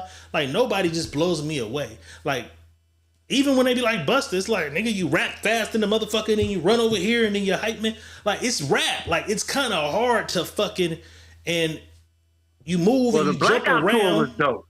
The Blackout tour But you was got dope. niggas like Redman, they coming from the ceiling and shit. You know what I'm saying? They coming out of the, niggas is driving Lolos. Yes, so that's a different era. So much, right. But because Kendrick is a studier of you got to see his performances when he gets that type of thing. His performances be that's what I'm saying. I gotta see other ones because, like I said, I've seen him live twice. You know what I'm saying? And it was not that it was bad. I'm just saying it was good performance, but it didn't differ from Tyler the Creator. Like, I went to a festival, nigga, that had J. Cole, Tyler the Creator, Future. Like, all these niggas did pretty much this. Now, what's happening behind them is different, the aesthetic wise, but as far as the rapper performing, it's the same shit. No. They kind of just, and then they walk over here and they kind of, you rapping. Yeah, like what more shit can you do? The singer do the same thing. Yeah. It's like the singer do the same thing. That's why they put Chris Brown on the top, because he can backflip and spin, and like other niggas ain't doing that. Like, okay, that's why Chris Brown's the greatest performer. Because he's dancing and he's flipping, and rap niggas ain't dancing and flipping and twirling and shit. Right. So as far as rapping, it can be put together. Just whoever's doing the choreography for the bitches who come out the back and all this, and then a dragon comes out the sky. Dude, it's on the staff to put this shit together in the right way. You know what I'm saying? Right. And he gonna sit there with them and tell them, this is what I'm trying to do. This is what I want. This is so. I just want to see it, because when I seen him do the what was that? Was that the MTV Awards or the BT Awards? Which one was it? When he did the change and shit. Are we gonna be all right? Yeah, that shit was dope. Yeah, that's fine. And like I said, that's another nigga's job. You know what I'm saying? That's somebody else's job to put together, okay, you're going to come out and there's going to be a slave master on a horse. And then when you come this way, cornfields will rise from the bottom of the stage. Like, all that shit is somebody else's job to come up. Like, Usher didn't think of the whole fucking, you know what I'm saying? Yeah. Maybe he thought of the skate shit because he skates. The skating stripper pole shit was Usher. Yeah, but it's part of his show. He do that on all his shows. Here. That's what I'm saying. Yeah. But maybe somebody, whoever thought of it, because all he did was bring his Vegas show to the Super Bowl. You know what I'm saying? Somebody else is like, oh, no, you got a stripper pole. But I know he skates for real. He really be at the skating ring here. Whenever he come, he buy the skating ring out, they skate. So I'm like, okay, he's like, I'll incorporate my skating. Maybe. But that's somebody else's job. You know what I'm saying? But we gonna motherfucking understand, what it is when 2025 hitting the Super Bowl hit. Dallas Cowboys and Kendrick Lamar is gonna be fucking crazy at the Super Bowl. Wait a minute, is it possible for the Cowboys to play the Falcons? No. Y'all, we both the NFC? NFC, yeah. Damn, There's I was no gonna way say possible. that'd be crazy if your team played my team. All right, fuck it, just the Cowboys at the Super Bowl. With Kendrick Lamar, this shit's gonna be fire. See y'all in 2025 for that. Let's give a special shout out before we get into the Dr. Real. Krishan Rock is free. They let this bitch out of jail, and she want to turn up so goddamn bad it's burning a hole in her pussy. Let's take a look. Flesh. Here go Big Rock in the motherfucking flesh. I got free a couple hours ago, you heard. Hey, yo, you know, I really want to cut up, but I got so much stuff. Oh, my God. It's so much I want to say. But I like surprising y'all. This is fun. The little anticipation is crazy. But I don't got nothing to say. You know what I do got? I am released though. Why is y'all saying I'm still like that? That's creepy. We gave God all the glory. That's Yeah, spill the tea. Man, I'm about to get up off here. I'm getting scared already. Okay, let me just say thank you, Lord. Okay, thank you, Jesus, for this this revamp. I got all my, well, I'm getting all my stuff out the way so I can like be effective and just in my son's life for real. And then I ain't gonna hold you. I'm working on my purity, y'all. Like that's, you know how people like, oh yeah, I'm getting my life together. I gotta get my money. No, it's really like. Yeah, I know. And then like just really walking that walk, talking that talk. I don't really got nothing bad to say.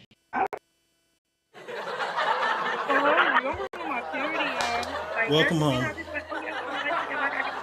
Oh, that's my shit. Hold on, that's my shit. I was trying to do some shit. I'll tell you about it later, boss. I think I did it though. I think I did it. But congratulations to her though. You know what I mean? Glad you out of that joint, man. Nobody deserves that shit. Trying to do better. She says she's trying to do better. She's working on her purity. Fuck it. Over or under how long before she have a drunk episode? 30 days. Over or under 30 days before we see her on the internet with bullshit. You think she can go over 30 days or under 30 days before we see Krishan Rock on some bullshit? I'm going to say, this is what I'm gonna say. I'm gonna say under, but I'm gonna put in the atmosphere for her.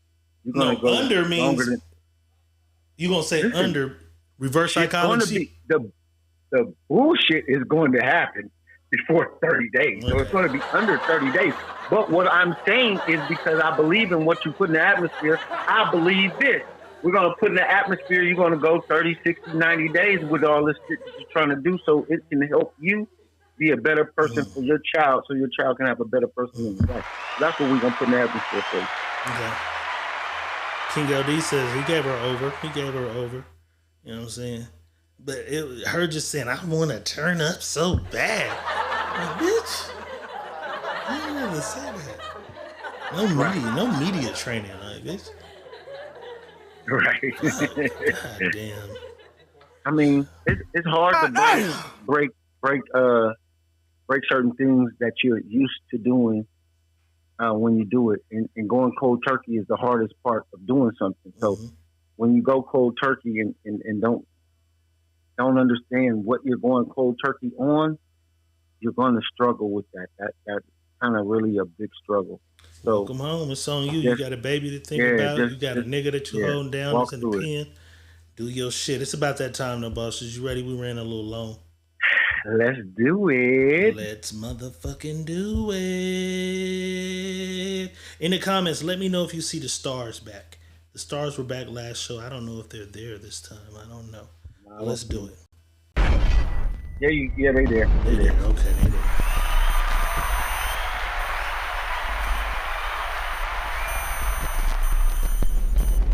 having trouble in your life. I can help you with that. You need a new wife. Let me show you how to get one. It's time. Ask Dr. Real.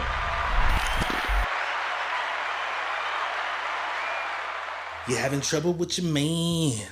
I don't even worry about that. Girl, you need a new plan. I got one for you.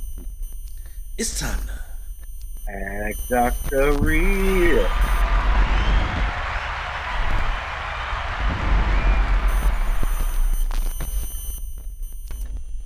It's time for some Ask Dr. Real. Sending your scenarios, situation stories, whatever it is you got going on in your life to either my inbox, Money Boss's inbox, or the secret menu at gmail.com, and I assure you that you shall. Remain anonymous. Remain anonymous.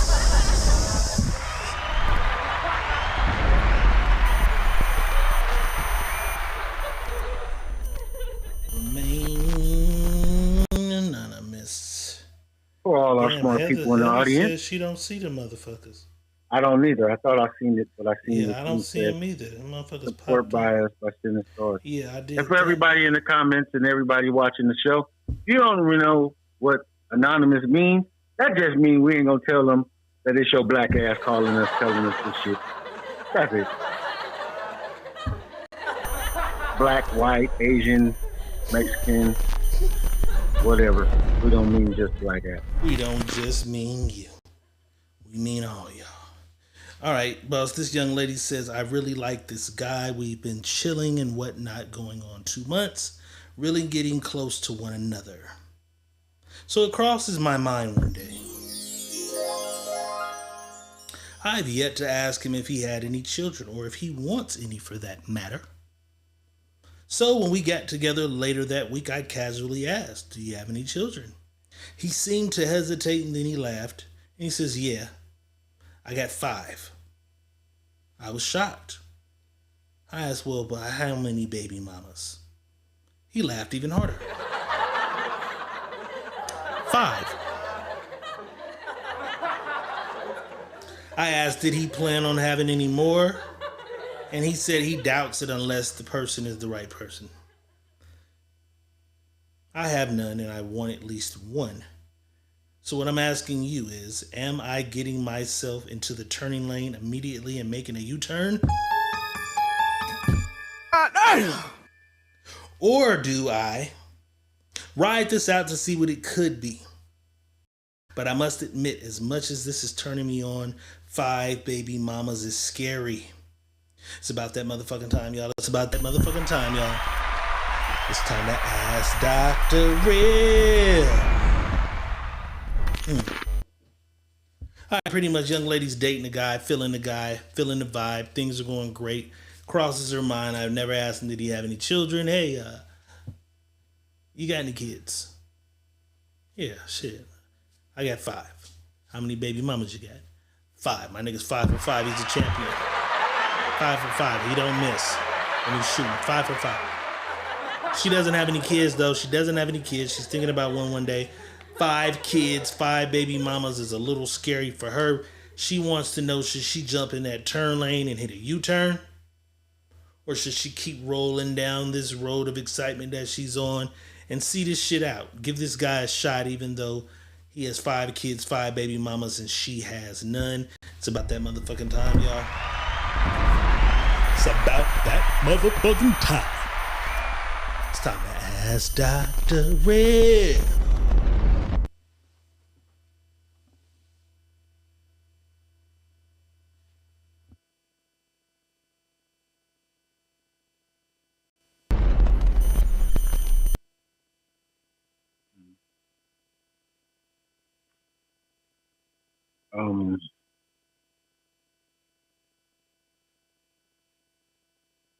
What I'm gonna tell you is,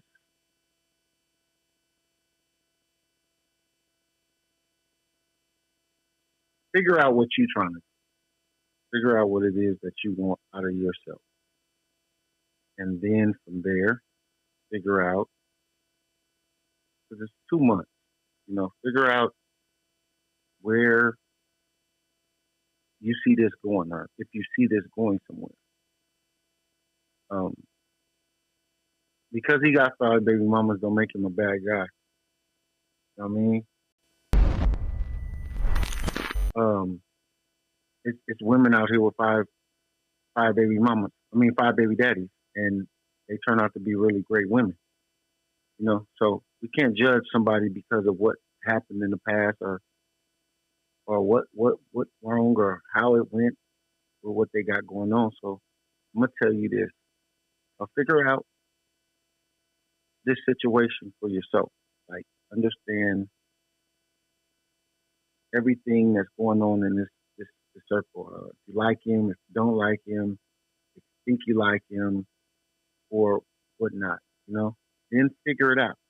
Then once you figure it out, then you'll understand, maybe this ain't for me. You can make that U-turn. But for me to tell you, should you make a U-turn right now? I don't know. That might be a great guy. Some people don't mesh all the time. You know, they get in situations and things occur and things happen and don't mesh. So I ain't gonna tell you it's a red flag or the person you should run from. I'm gonna say figure it out, and you as a woman, that you'll understand if that's a man for you down the road, or if that's something you just ain't ready for and ready to leave. I can't tell you to leave or not. I'm just gonna say, you know, understand your situation and what you're doing and what you're trying to do, and see if that guy fits in it. That's all I'm gonna tell you. Good game. Because who is anybody to judge a motherfucker based on anything they've done prior? Unless it's a serial killer or some shit, you know what I'm saying? Right. He could have had kids young. He could have went on a tear from 16 to 23. Right. 31 years old. And we don't know how old he is. We don't know nothing about this man. We don't know nothing. And what I want to say to people that say that is the Brady Bunch had 5. And then they added 5 more when they got together, and that was 10. So sometimes things work in different aspects for other people. Everybody's saying run, run, run. Well, you know, some people don't like to run. Some people think that's their mission and that's their goal, is to have a person that has multiple kids, or a person that's in multiple kids' life, or whatever. We don't know what's going on with this man. We really don't. So that's why I can't tell her. She has to figure that out and see if it fits what she's looking for her life. You know what I mean? Because she can go out and find a man that she think is right for her, have a baby, and she'll just be a baby mama. And that nigga had no kids. And he had no kids. He could be the first. He could be the first victim. Right. So it's all a difference or whatever. You have to be who you are and understand what works for you, because what works for you may not work for everybody else, and what works for everybody else don't work for you. So don't pass judgment on what a person already got before your time, because you don't know what was going on in that time. So when it's time, he might, you know what I'm saying? A lot of motherfuckers, crazy. No, a lot of people feel like, oh, my daddy was way better with my little butt. You know what I'm saying? Yeah, motherfucker, I was young and still like, yeah, I'm mature. I don't want to fuck up and do what I did with you 3 motherfuckers early. Right. I was a little bit better father with 4 and 5. He might be a better father with 4 and 5 than he was with 1 and 2. So everybody matures, everybody grows. He might, you know what I'm saying? He might be a better guy later. Like, you know what I'm saying? I see red flags. Everybody's seeing red flags. That's Regina. You know? And they may have encountered similar situations, and based on their analysis, they'd opt. You know what I'm saying? They'd opt. No. Everybody got their own options to do what they want to do. I'm not here to tell you what to do. I'm just here to say. Because I seen something in the group today. Shout out Camille. Camille Gatsby. He testing the waters every day. Camille posted a post, and the young lady says, "I won't date anyone that's not from a 2-parent home." And niggas was like, bitch, you're crazy, stupid bitch. And I said, I can see, because everybody got to have a tactic. So I can see that being a tactic for you. Okay, I only want a guy who's from a 2-parent home. I mean, he comes from a home where he had a father who loved him. Okay, I get that as your tactic, but when you go deeper and further into the reality of that, you could have 2 alcoholic parents. You could have 2 drug using parents. You could have 1 abusive parent, 1 parent who took abuse and shunned it and rolled it under the carpet and made you think being abused was okay. You could have 2 retarded motherfuckers. Like, so just 2 people being there doesn't mean it's better than a motherfucker with 1 solid, stern individual who raised you right, taught you right. So 2 doesn't mean better than 1. But I can understand that as a tactic for some. I understand that. Right. My tactic, because I have my own tactic. I like to see the people I choose. I like to see the people they come from. Am I kind of biased if I'm looking at your mama and bitch is a man hater, and I see your sister and your auntie and them, all they do is talk about how to get over on it. I can kind of gauge the way you was, and you might have some of that tucked away. You might be hiding it out with me for the first 6 months. But we all have our own tactics of how we evaluate our people we meet. I like to meet the people my people come from. What kind of family she from? Who she fuck with? I got that from my brother. He was like, man, shit, you ever really want to know a motherfucker? Just go see what they come from. Because even though they can grow to be a better motherfucker at the core, some of that shit lingering. So that's my tactic.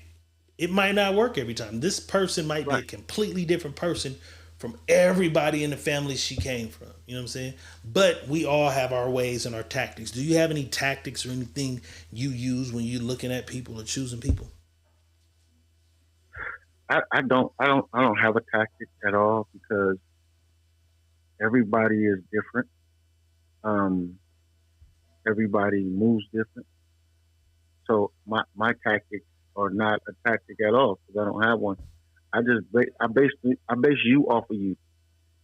When I'm dealing with you, I base you off of you, and then I'm going to let you let me in to find out who you are. And once I find out who you are, if it fits for me, it fits for me. If it don't fit for me, then I'm going on by my way. And there's no hard feelings about it either. I just don't. Certain shit don't fit for me, and I'm weird. I'm weird. So when people say you're weird, I'm weird.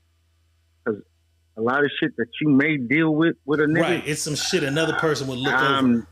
Yeah, I'm weird. So you got to be a different type of animal even to deal with me, first of all.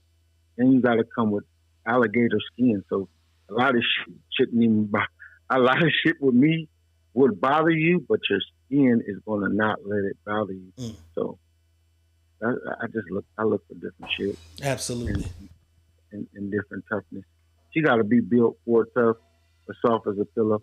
You know what I mean? Yeah, because I got my tactics, and then I got my low tolerance for bullshit. So some motherfuckers feel like they're going to put you through a test to see if you're worthy of the smooth road. It's like, no, I need the smooth road first, and then we can have some turbulence. But some people do it in reverse. Some people feel like, I'm going to give a nigga a hard time. Okay, you deserved it. You want me. You're going to chase me. You're going to... Not me. I need that smooth turbulence first, and then, okay, I didn't know that about you. But I like you so much, we going to fight through this a little bit. Some people do it in reverse. You know what I'm saying? Everybody got their ways. Right. Finding their people. I have a thing. Why would I chase you when there's easily another woman that can replace you? She's waiting. She's not running. She don't want me to chase. She don't want me to chase her, because she already knows I'm the person for her. Right. And see, and that's why, and that's why I tell a lot of people, a lot of dudes, stop chasing. Don't chase these women at all. Don't chase them, because if you got to chase them, then there's the problem already. Because she ain't gonna make you chase her when she want to be caught. When she want to be caught, she's gonna fall in your hands. Especially by the right one. It's like, why are you making the right one work? Like, if it seemed cool, then it's like, nah, this is too good to be true. I hate that shit. This is too good to be true. There has to be something. There has to be some hoes hiding under. No, bitch, I like you. I could have, and I make it clear, I could have a bunch of hoes, but I'm fucking with you. Right. I like you. I don't chase. I don't chase, I attract. You gonna give me a hard time? Then fuck it. We gonna have a hard. Because if you make me chase you, I don't chase, I attract. Because if you make me chase you, once I catch you, the chase is done. It's over. I won the race. So once I attract, then we're gonna build everything we You're drawing can. to me. Okay. You're drawing to me. You're coming to see, and that makes it even better because you're coming to see what this is about. Yeah. So it's on me You're now drawing to show to me. you why. Show you why you made drawing a good to me. decision coming to see what this is Right. about. If I gotta chase If I chase you, I'm it's just gonna over. prove you wrong. When I chase That's you, I'm gonna it. replace you at the end. If I gotta chase you, I'm gonna replace The you. chase is because you made it what you made it, and now it's no longer fun. Where's the fun in me chasing you now? Right. I chased you, and I caught you, and I got that shit too. I got that on you. I got that shit on you. I don't even care now. And if I got it and it was, bitch, I did all mediocre? this running for that. I did Yeah, all I'm this gonna be mad at I you. did all this running for that. I got you. You know what I'm saying? I'm a ghost. Yeah. You know what I'm saying? Right. Just like that, we back Secret Menu Podcast on a Tuesday. You know what I'm saying? Tapped in. Saturday, September 28th, man. I'm sitting down with Miss Story. We're going to talk about her story, man. Childhood, Fizz Entertainment, everything. Marriage, domestic violence, the death of her husband, teenage mother, like all this women shit. This one's for the women this time. We're going to talk about all this women shit that women go through and have to overcome, man. Y'all tap in September 28th. Read Marcus Spencer's comment. Read it. It's probably going to take a second to load. Read it. Spencer? Yeah, read The two-parent home? Oh, no. Diego Red. He who finds a wife finds a good thing doesn't mean he who finds a woman and date her and she becomes wife material. A wife is a wife even before you marry her. Her qualities don't get better. She is who she is. I definitely agree with that. Shout out Marcus Spencer, man, my partner, filmmaker out here in the world. You know what I'm saying? Yeah, I definitely believe that. I definitely agree with that statement. She is who she is. Now, you can build on one another, but for the most part, that core, that, the framework got to be done. The frame got to be done. The foundation got to be set. Now, everybody can learn a few things and grow, but for the most part, when you find a wife, she was your wife from the gate. You know what I'm saying? You didn't have to make a wife. She was already a wife?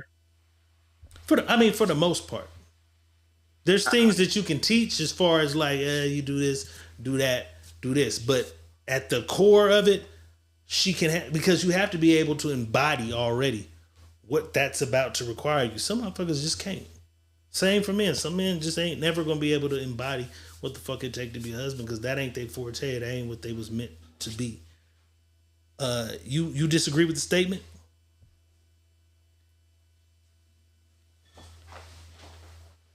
Your audio went out?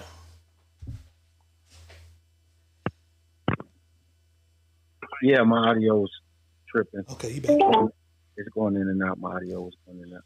No, I don't disagree with all of it. I say this. Every woman is a wife if she's already wifey material. She's already a wife. She just got to be a wife to the right man. You know, every woman can't be like, she's a wife already, period.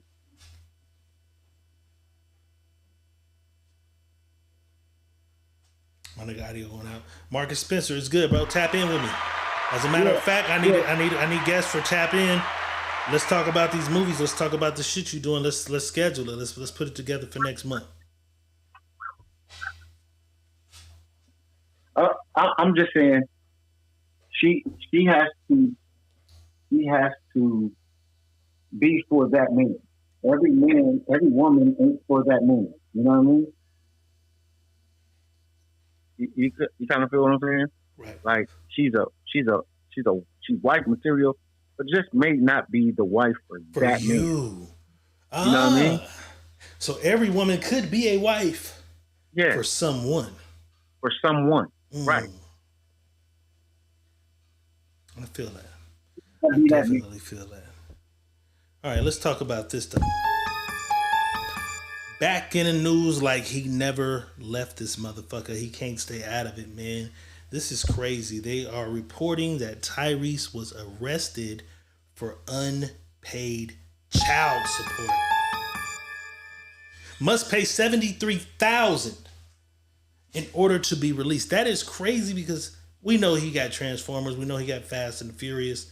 But how you know niggas got $73,000 to give you, motherfucker? They must have did the bank statements or some shit.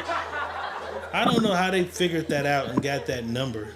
But they said he was arrested and he needs to pay $73,000 to be released. That baby is 2, 1.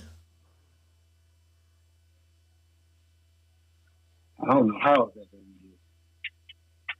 How the fuck did he accumulate? So does that mean maybe he paid nothing from the gate or from the time of the split? Because him and her went through a turbulent breakup, so he's probably paid nothing since the breakup. Yeah. And I think that might be where he fucked up because I think he let his feelings for the woman and her being somebody, because he's shocked. He said, I met a lady in a $5 dollar store dress, you know what I'm saying? And now she's asking me for $20,000 a month in child support. When I met you, you had on rainbow. We get it. But sometimes you have to be smart. You know you're going to beat her in the long run. Okay, what's the child support? Pay it as you get your lawyers to work on the case so it doesn't put you in the red as the villain if you got the money. Do you think he kind of played it wrong by not paying at all?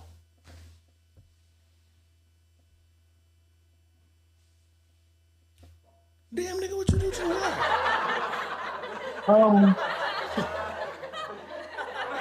Okay, you there? Yeah, he kind of slow played himself out of it. You know, once you already doing something, just keep doing it. You know what I mean? And then fall back when everything gets finalized. But if you're already doing something, then ain't no need to stop doing it. You know what I'm saying? And I think that's where he went wrong, when you stop doing something. So don't stop doing it. And you real visual, you real vocal. Not just in, she broke my heart, she faked, she fooled me. Like, nigga, you showing the documents. They asked me to show my books of this, and they want this much money. And they took, like, you telling all this, and they're just her and her team is sitting back, and they're just watching. Oh, he's slandering on the internet. He's saying this. You should just be quiet about the shit. Build your case.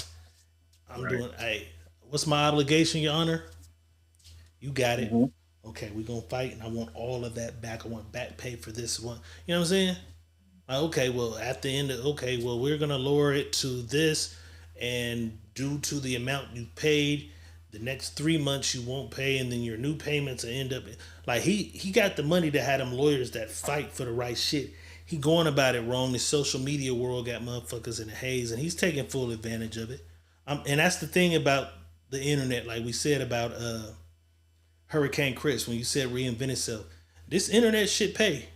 So these niggas who get these millions of views and shit on their Instagrams and the Facebook, they're doing it for a reason.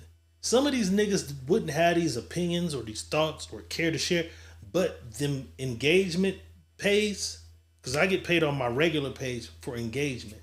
So you see me posting shit all day. I post shit because the engagement pays me. Not a whole lot of money, but imagine if I'm Chris Brown. Plies, that niggas think, because I don't like political plies, but I know why political plies is doing this. He's stirring the pot every day because he's making more revenue on the internet for his engagement than he is as a rap artist at this motherfucking point. And I think Tyrese is making some revenue from those videos and shit he posts, but I think he needs to balance his personal life from the rest of the world. You know what I'm saying? Well, you know, some people do understand what's going on and other people don't. And some of these niggas need to understand that shit they got going on shouldn't be what's going on. But, you know, I guess they learn. They live and learn. And as they living and learning, that shit works. You know what I'm saying? So. I feel it. Rest in peace, Rich Homie Quan. really don't have a Rich Homie Quan segment because we kind of did it on Friday night sneaking. We kind of went deep into the whole depression, drug use, backslide into a place that took him there. We kind of did it on a sneaky link because he had all these women who popped out. And now this is crazy because we've seen this shit from where we come from all our life. A nigga passed and he got 6 women who all claim they were the women. Quan is kind of like the poster boy right now because a lot of women are on. I'm seeing it. There's a Rich Homie Quan in every ghetto. My baby daddy was a Rich Homie Quan. So Rich Homie Quan has kind of been the poster boy lately for the guy who had all these women. What's the nigga name from? It was a movie, the R&B singer. Remember, it's a movie. He dies and then he had like 5 wives or some shit. In the comments, somebody give me that guy. He died. He was an R&B singer. He died, but he had all these wives, and then they had to meet and try to break everything up. But rest in peace, Rich Homie Quan. Shout out to Boss's team, man. The Atlanta Falcons. They did a tribute for him. They did a tribute for Rich Homie Quan at the game, man. That was big. I hate that you got a pass to be idolized in that way, but they did their due diligence and showed love. First game of the season. They didn't forget about him. You know what I'm saying? His father also made a statement and said, oh, this is not the one I wanted to show. That's not the one. I'm going to get to that one next. I had his father. I don't see it. Pretty much what it is his father said the funeral will be public. Went back and forth with some family members. A lot of them felt like they should just do it privately with the family because of some of the shit that's going on with the women. But he says, my son repped Atlanta, loved the people, loved his fans, loved everybody. Without them would be no Rich Homie Quan. Everybody will be welcome to come and celebrate the life of Rich Homie Quan. Shout out his daddy. He had a whole song just about his daddy. Him and his daddy was close. But what I did put up and what has been going around is conspiracies. A lot of people talked about the baby mama, the 911 call. I didn't play that because I kind of felt like it was an invasion of privacy. To listen to that 911 call here, I listened to it. They felt like, oh, she wasn't panicking. She wasn't. Everybody don't react to every situation the same. But they said that the baby mama came out, saw him on the couch that morning, took the kids to school, came home and realized he hadn't moved, tried to move and realized he wasn't breathing. She called 911. You hear the call. But new developments have been made. Can't blame the baby mama because they say that technically his brother found him passed out on the floor, the kitchen floor the night prior, and helped put him on the sofa at 3 a.m. that morning, his brother. Now, I don't know if they was out together, drinking, smoking, doing whatever they do, but his brother seen him, passed out, put him on the couch, and didn't know what happened.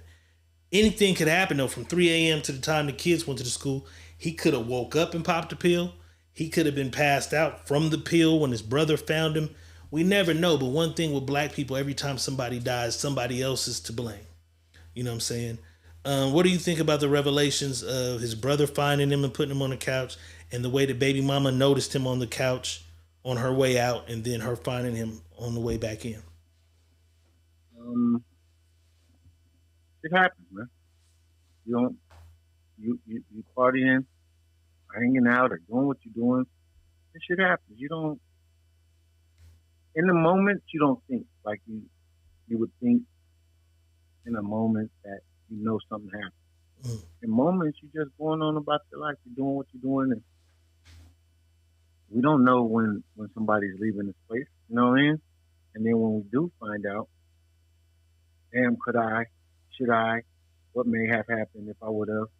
I don't know. And death is hard on people. Some people just don't get it, and most people want to find a reason to blame somebody else. Every time. You know what I mean? Once they go through that, they want to find a reason to blame somebody. Every time. And that's why I just tell people, man, enjoy who you got. Why? When the time is up. When the time is up, you'll have so many regrets and regards of what you could have, should have done when they was here. So do it while they're here. You know what I mean? Enjoy the time and be mindful of the time that you get to spend with people. Ashley Ackle says Frankie Lyman. That was Frankie Lyman. That nigga had wives. He had them lined up. He had them lined up, Money Boss. But YouTube is working because Regina is through the motherfucking dough. Regina through the dough with a $20 holla. Y'all know what time it is. Come on, let's do it. Hey. Let's do it. Let's do it.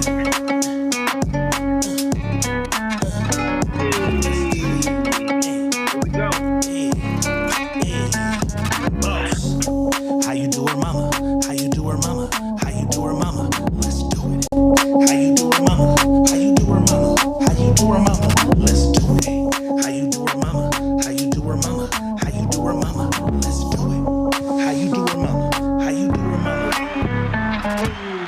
Donations rule the nation. We appreciate the love. Regina with the $20 holla donation.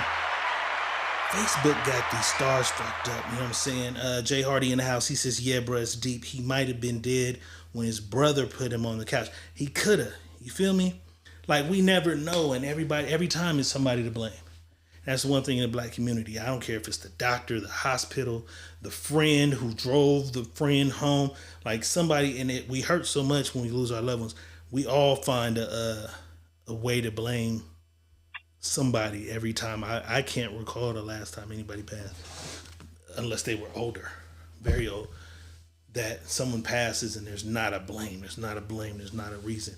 Even if it's at the hands of a gunman, they blame the nigga who drove him to the hospital, or they blame the paramedic, or they blame the doctor, or it's always some shit that tears shit apart in our community. And then we fight over all the belongings of motherfuckers. We fight over it just be bullshit with our people. Because then after all that, they fight over the cars, the TV, the DVR, the fucking clothes, the channel. Like, it's always some shit with us, man. Rest in peace, Rich Homie Quan. And shout out to everybody in Atlanta who pull up to support him. You know what I'm saying? Make sure he go out with a bang. Do Rich Homie Quan like Biggie or Nipsey. Do Rich Homie Quan. Do him some love, because he put on, he had his hits and he went hard. You know what I'm saying? Yeah, shout out to Michigan State. I didn't know he's like the second mascot over at Michigan State. Rich Homie? Yeah. Shout out to football, period. College, and that's what I'm saying. I didn't know the power. Like, college and NFL niggas was all doing that little dance that he did. They all represented hitting the Quan. I forgot he did. It was hit the Quan. Hit the Quan. He had a whole fucking dance. It just hit me now. Oh, they're doing Rich Homie's dance, and I remember hit the Quan. Hit the Quan. You know what I'm saying, man? They put on for that nigga, man. So shout out to him. Rest in peace to him. Let me see. Is it a couple things I want to do to get out of here? Oh, the internet ain't shit. I forgot to play this one. This was funny. Somebody made a fake post. It was like a statement from Lil Wayne. He said, I can't remember my rhymes, and I'm beyond honored to have Silk the Shocker rep the city in my place. They made it seem like Lil Wayne gave Silk the Shocker his place at the Super Bowl. Not gonna happen. Not gonna happen. It's like the least, nigga. Let's do this before we get out of here, boss. Put our minds back into the place of real niggas. Just nigga shit. What niggas would perform in what state? Like, if it was niggas, all the Super Bowls and only the main niggas from them states could perform. So California right now, we know is Kendrick. So Super Bowl, if it was here this year, it should be Kendrick. But let's just go to some other states. Let's go to Florida. It could be a new nigga, a legend. Like, should Luke perform if the Super Bowl is in Miami? Super Bowl's in Miami. Should Luke perform or supply? Who's your Miami or your state of Florida Super Bowl artist? If we just being niggas, the nigga thing to do. Nigga thing to do. The nigga thing to do, yeah.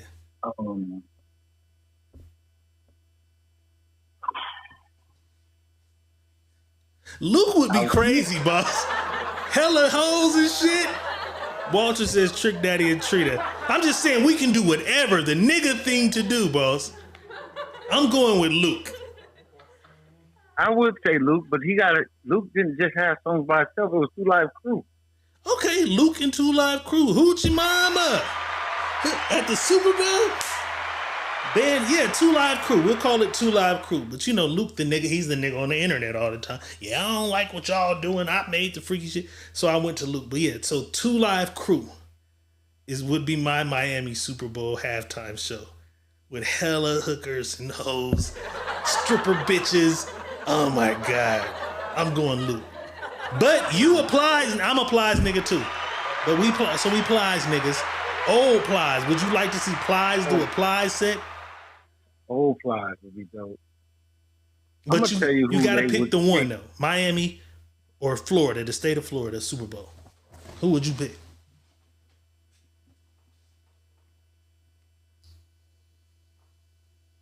Nigga.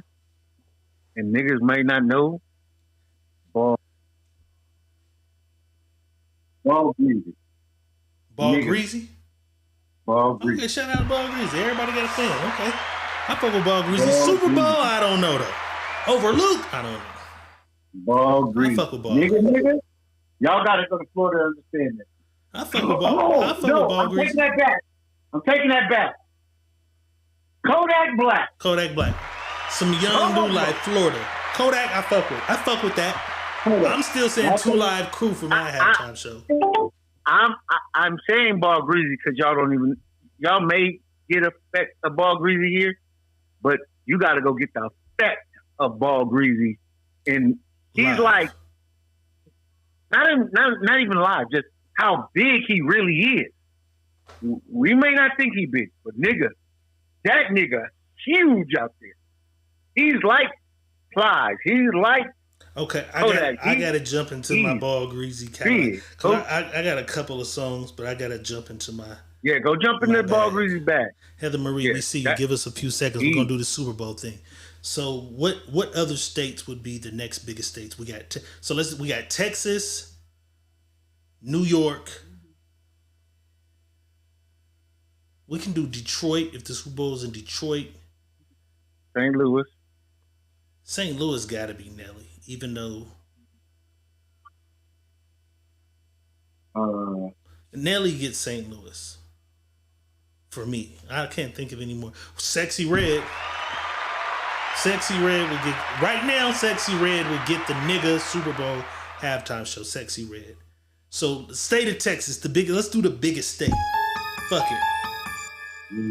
Scarface, Ghetto Boys.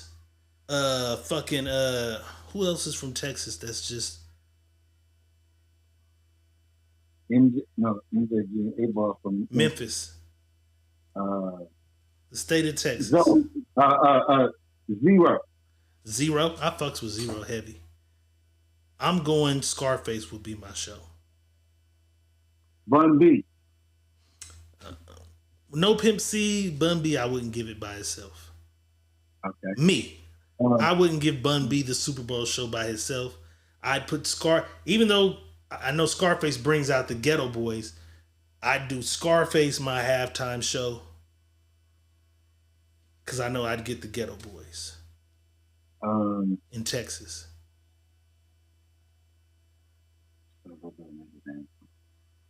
They saying Jay-Z for New York. I see that for sure. But a Dipset motherfucking Super Bowl would be crazy.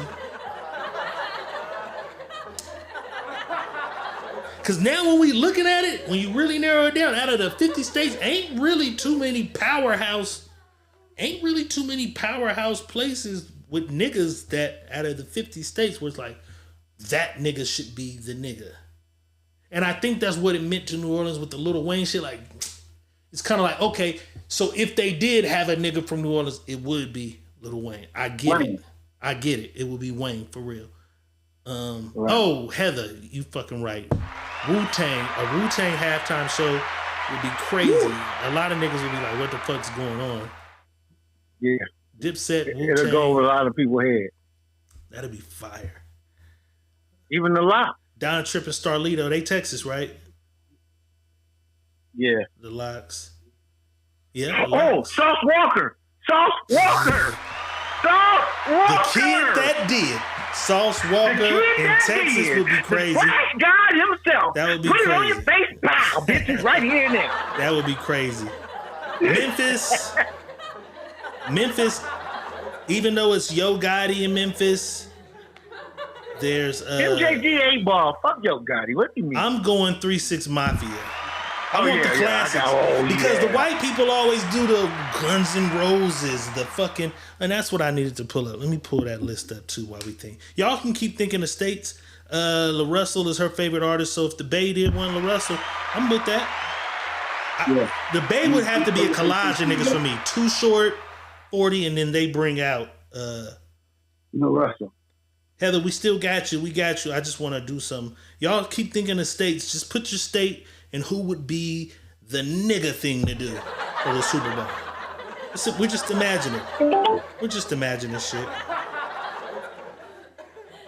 We're just imagining shit. I wanted to pull this list up so we could go through all the fucking people who've ever performed. North Carolina. They wouldn't have Petey Papa. That's the only nigga over there? J. Cole. J. Cole. Yeah, J. Cole. North Carolina. Born and raised up. How far am I gonna go? 80? Ohio. Who? There's no. Oh, Cleveland. I was gonna say, ain't no football. Bone Thugs. Bone Thugs in Harmony. Hell yeah. Bone Thugs. Yep. All right, so let me read off some of these Super Bowl performances before you get out of here. I went to 1980. 1980, a salute to the big band. Well, I don't know what the fuck that is. 81 was Mardi Gras Festival. 82, a salute to the 60s.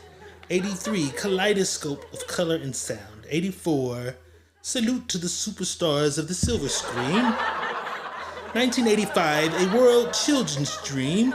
That's crazy because I'm thinking Michael Jackson and shit in them was way back. No, they didn't start letting niggas in for a minute. Let me see. 86, Beat of the Future with the Up People. 87 was a salute to Hollywood's 100th anniversary. 88, Something Grand, featuring 88 grand pianos and rockets. And Chubby Checker, the first nigga that looked like they got on, unless one got on in the 70s, was Chubby Checker. Chubby Checker got on in 88.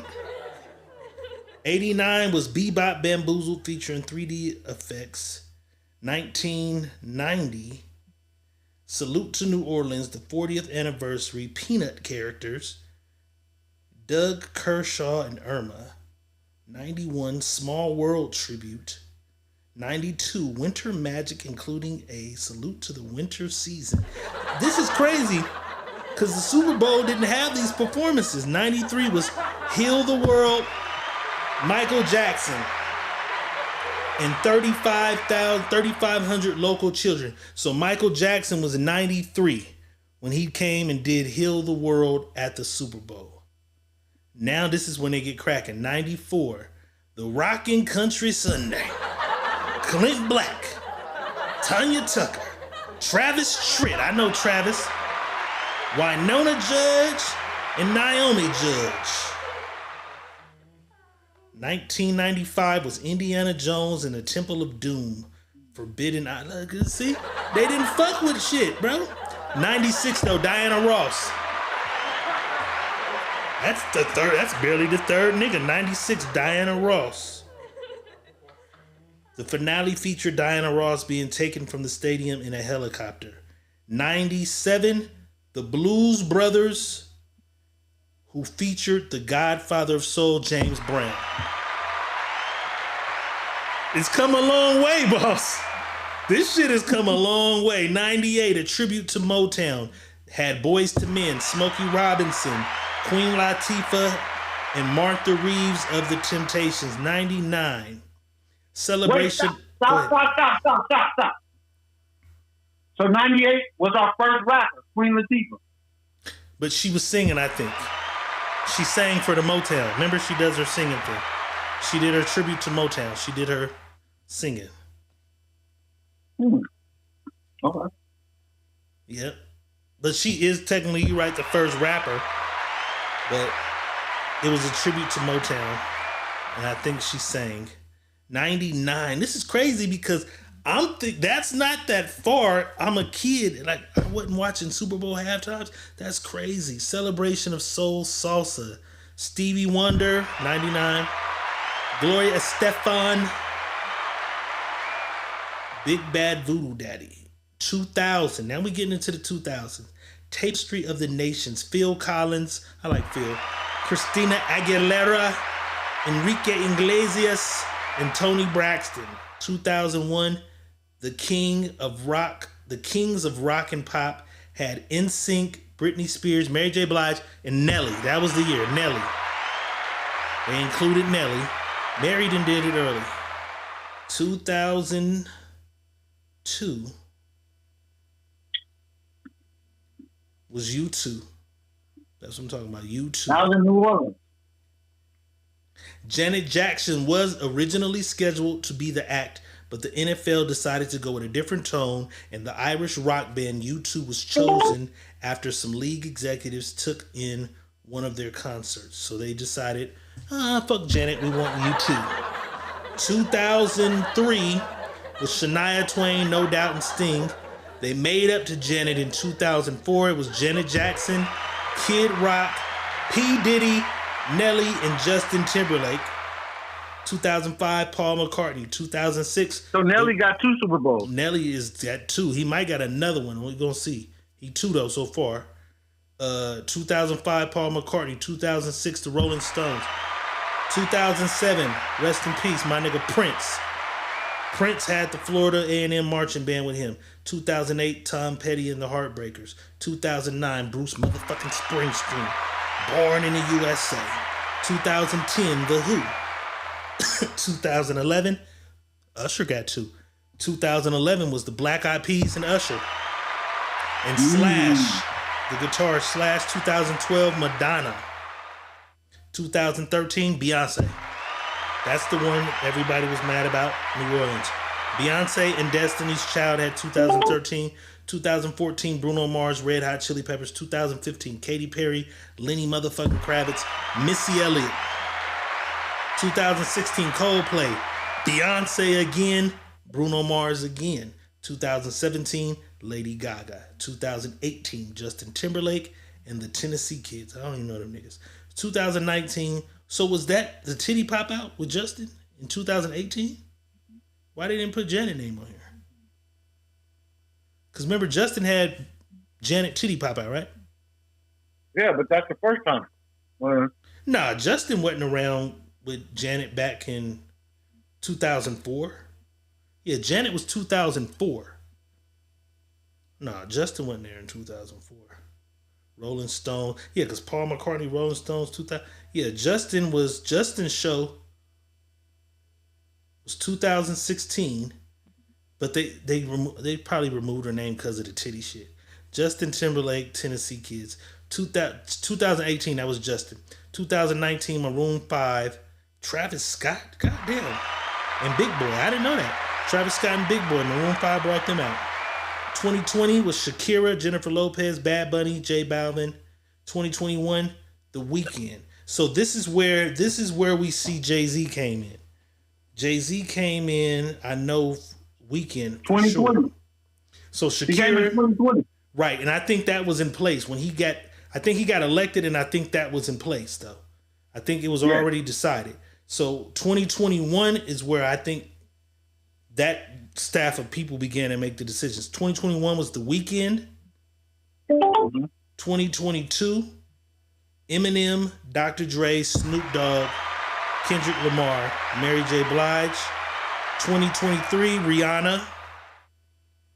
2024 was Usher with his special guest Jermaine Dupri, Her, Will I Am, Ludacris. 2025, Kendrick. That's what I'm saying. So there ain't been too many niggas. So that's why who niggas. Who headlined the LA? Was that Eminem headline? Or was that Dr. Dre headline? I think it was Eminem's. Now that I'm looking at it, Eminem. Because Eminem stood on it because they wanted to put 50 on and Jay said no. And that's what 50 tells the story. He said Jay said no. And M said, well, y'all finna have to scrap he waited and they said they're gonna scrap the entire show if we don't put 50 Cent on. And Eminem stood down and got 50 Cent put on the show. So I think it was Eminem's show. It wasn't Dr. Dre's decision to make. And I love you, Dr. Dre, but I think Dre would have rolled. I think Dre would have been like, well, Fifth, I'm sorry. Eminem stood on it. That's what Nicki was like. A white man stood up and made them put him on there. That was Eminem. You're right. It was Eminem 2022. So then we can't say that a California nigga headed to California's one. That was a Detroit nigga headlining sort of a California show. I don't know though, cause Dre, I gotta go back and look. Cause remember Dre played the piano. Dre, it was like a Dre thing. I know, but I'm going in my mind trying to remember. Remember Dre had the piano. Yeah, Dre brought Snoop. It was like a Dre. So maybe Eminem was the headline, but it was like a Dre. So Marcus is saying Dre. It can't be a Dre. You know what? It was Dre. It was Dr. Dre and his artist because Game was mad that Dre didn't call him. It was Dr. Dre and guest. You're right, Marcus. It was a Dr. Dre produced show. Y'all right. I remember that. Y'all right. It was Dr. Dre. Rihanna. Yeah, because Mary didn't come because of Eminem for sure. It was a Dr. Dre thing with all his artist shit he produced. And Gang was mad about it. It was Dre. Usher 2025. So overall, if we look at this shit, we got to look at it like we look at the Grammys. They don't be fucking with us, no way. Only a couple of niggas got in for it. Only a couple of niggas ever been on that stage. Nelly got 2 though. That's great. And that show how big, even though niggas don't be trying to put Nelly up there with the rap, nigga, Nelly, that motherfucking country grammar was big. Nelly did that motherfucker twice. Motherfucker went diamond. Shit, them niggas can't talk about nothing. Nelly went diamond. That's big. Shut up talking if you ain't diamond. I don't give a fuck how big your rap shit is. Yeah, that's big. Nigga went diamond. That's 10 million, motherfucker. Shut up. Oh no. What's Carter 3 record sales? Wayne might be close to that. What's Carter 3? No. What's Carter 3? No. Carter 3 was out of here. They was still buying physicals. Mm-hmm. Let's see.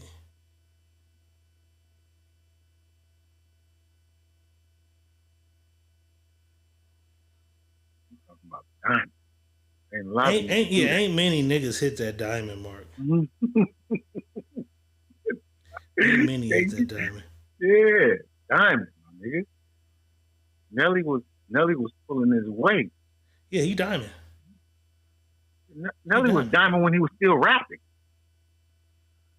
No. 4 million. He did 10 million in singles. No.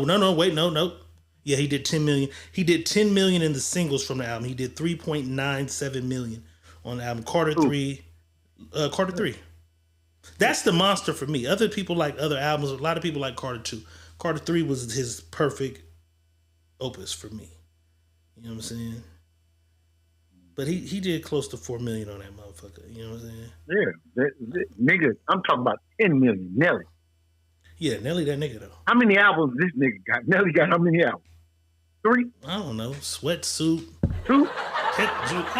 All I know is country grammar. None of that other shit even counts. Other shit matters. And that shit was diamond and he was still rapping. That's what I'm saying. This shit didn't go diamond later on down the road. This shit was diamond when he was there doing what he was doing. That's what I'm talking about. Going diamond down the road because niggas are still buying the album. So let's see Kendrick album. Let's see what Kendrick album. He ain't getting no close to that. I'm just saying, dude, this nigga got a 4? I think he got about 3. I think I looked it up last night.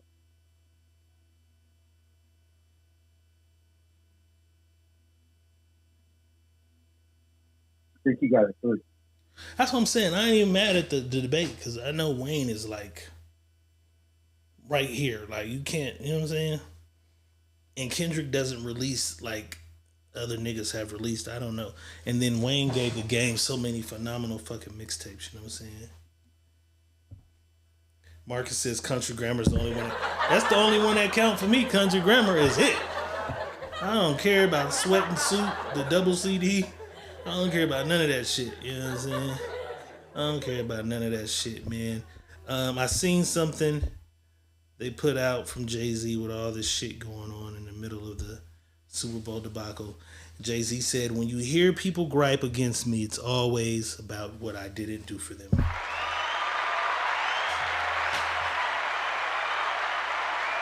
It's always about what I didn't do. And that's always kind of how I go. You want to know how much a motherfucker love you? Tell him no. Tell them no sometime, you know what I'm saying? Secret Meat Podcast, just like that. We back. We appreciate y'all tapping in with us on a Tuesday. You know what I'm saying?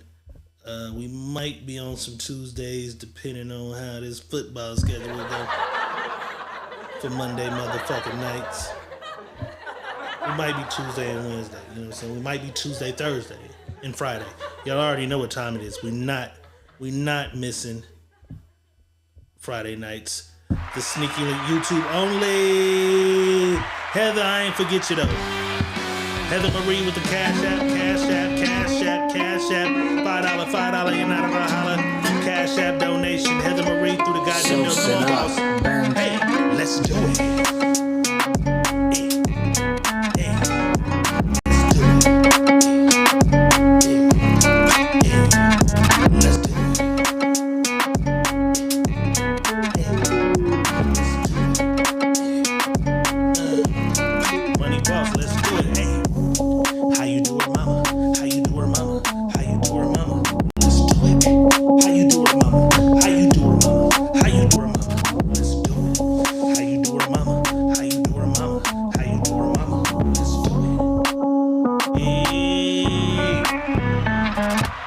Donations rule the nation. We appreciate the love. Heather Marie through the door with the $5 Cash App donation, man. We appreciate the motherfucking love. Facebook brought the stars back for one goddamn show. That's crazy.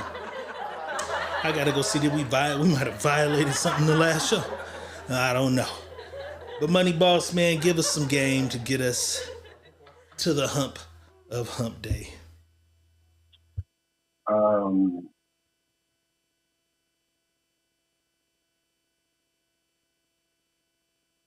Stop complaining. Complaining don't get it done. Doing the work gets it done. If you always griping and complaining about something and not trying to figure out how to fix it, what are you doing with yourself? Everybody has a reason to complain, but we also have a reason to fix what we're complaining about. Take time to spend more time to figure out the solutions of problems instead of always crying about the problem. When you know there's a problem, there always is a solution to solve the problem. Find a solution to solve your problems instead of always griping about your problems. Some people don't even give a fuck about your problems or even give a fuck about hearing about your problems. I'm going to leave y'all with this. Who do you want to be at the end of the day? The nigga that's complaining or the nigga that's fixing the problem that he's complaining about? Those are the only two choices you got. Pick one.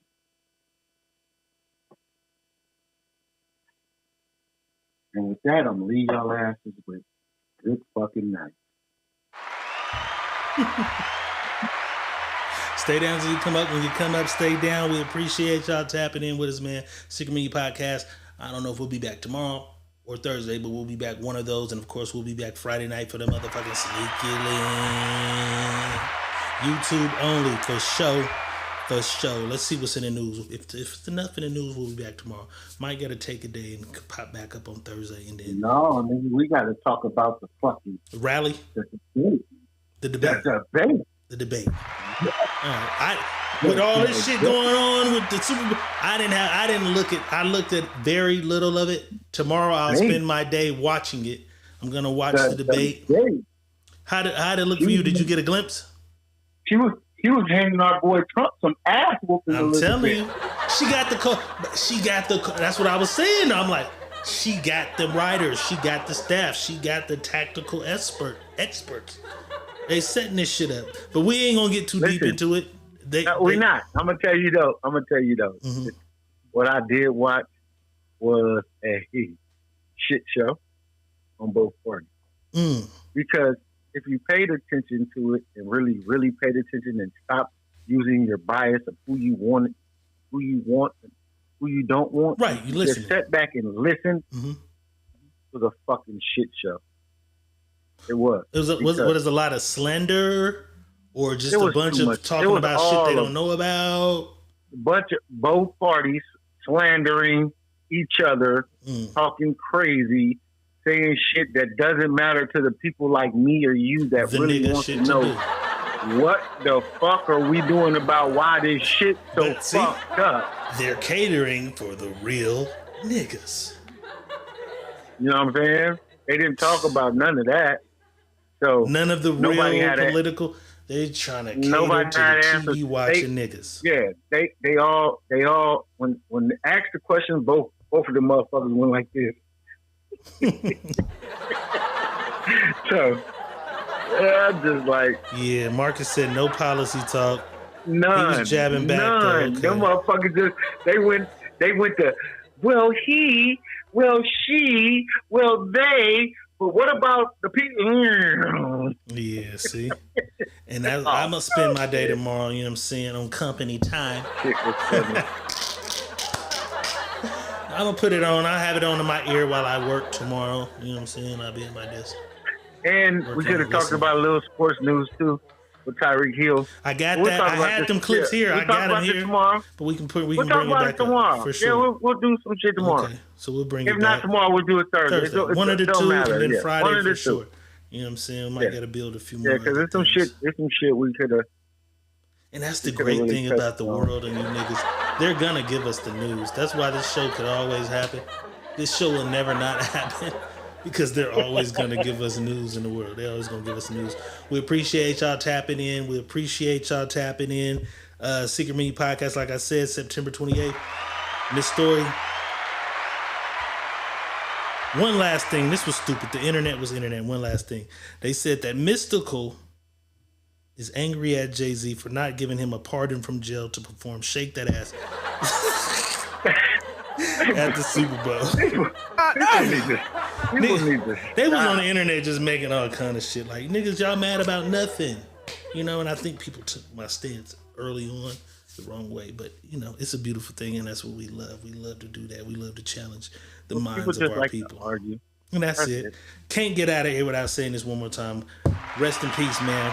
The big dog. James Earl Jones, man. One of the greatest who ever did it. I don't know who the fuck else, man. Knock on wood, can't another nigga die who did what the fuck he done. So, but Denzel, you know what I'm saying? Denzel, stay alive, Denzel. Denzel, you make it to 93. Denzel, you make it to 93 though, because this nigga right here had a hell of a fucking career. I don't think he get the credit he fucking deserves. But goddamn, man, this nigga did it. He did it. I only hope. Yes, brother. I only hope his financial worth. I hope that money from Darth Vader, Lion. Let's Google it before we get out of here. What is it? What the fuck is James Earl Jones' net worth? This nigga better have 100 million minimum. If he didn't got 100 million minimum, coming to America. That ain't even a big one though. Star Wars and Lion King, he should have. Well, you mad as fuck. You mad as fuck. He got caught in slave deals early on. You mad as fuck. 40 million, he's 60 shy. 40. Yeah, you mad as fuck. Because he should. Thinking about these things. He should have 100, bro. Yeah, that's what I'm about to say. He should have 100. Let's think of. Fuck the shit. Let's 86 Star Wars. Let's just say that we can 86 Star Wars, right? Even though Star Wars is really that's the biggest. big. That's the meat of it. That's the meat of the bone, right? Claudine and the shit with Richard Pryor. They wasn't playing black actors that much back then. No. Like he should have made 100 off of Star Wars. Because he's the voice. Let's do Lion King. Let's do Lion King. He should have made 50 on that for sure. By itself. On that. But Star Wars, you gotta Lion think, King. nigga, Darth Vader's probably in 7 fucking movies. Let me see. I'm gonna Google one more time before we get at it. How many movies does Darth Vader? He only made 7,000 for Darth Vader. He didn't renegotiate that? James Earl Jones just made 7,000 for his Darth Vader voice role. That's crazy. I know what they be doing. They know it, bro. That's what I'm saying, bro. Like, I can't do it. I can't. And I see why. 2, 3, 4, 5, 6, 7. Got too many movies. Man, 7. Maybe 8. Darth Vader is Star Wars.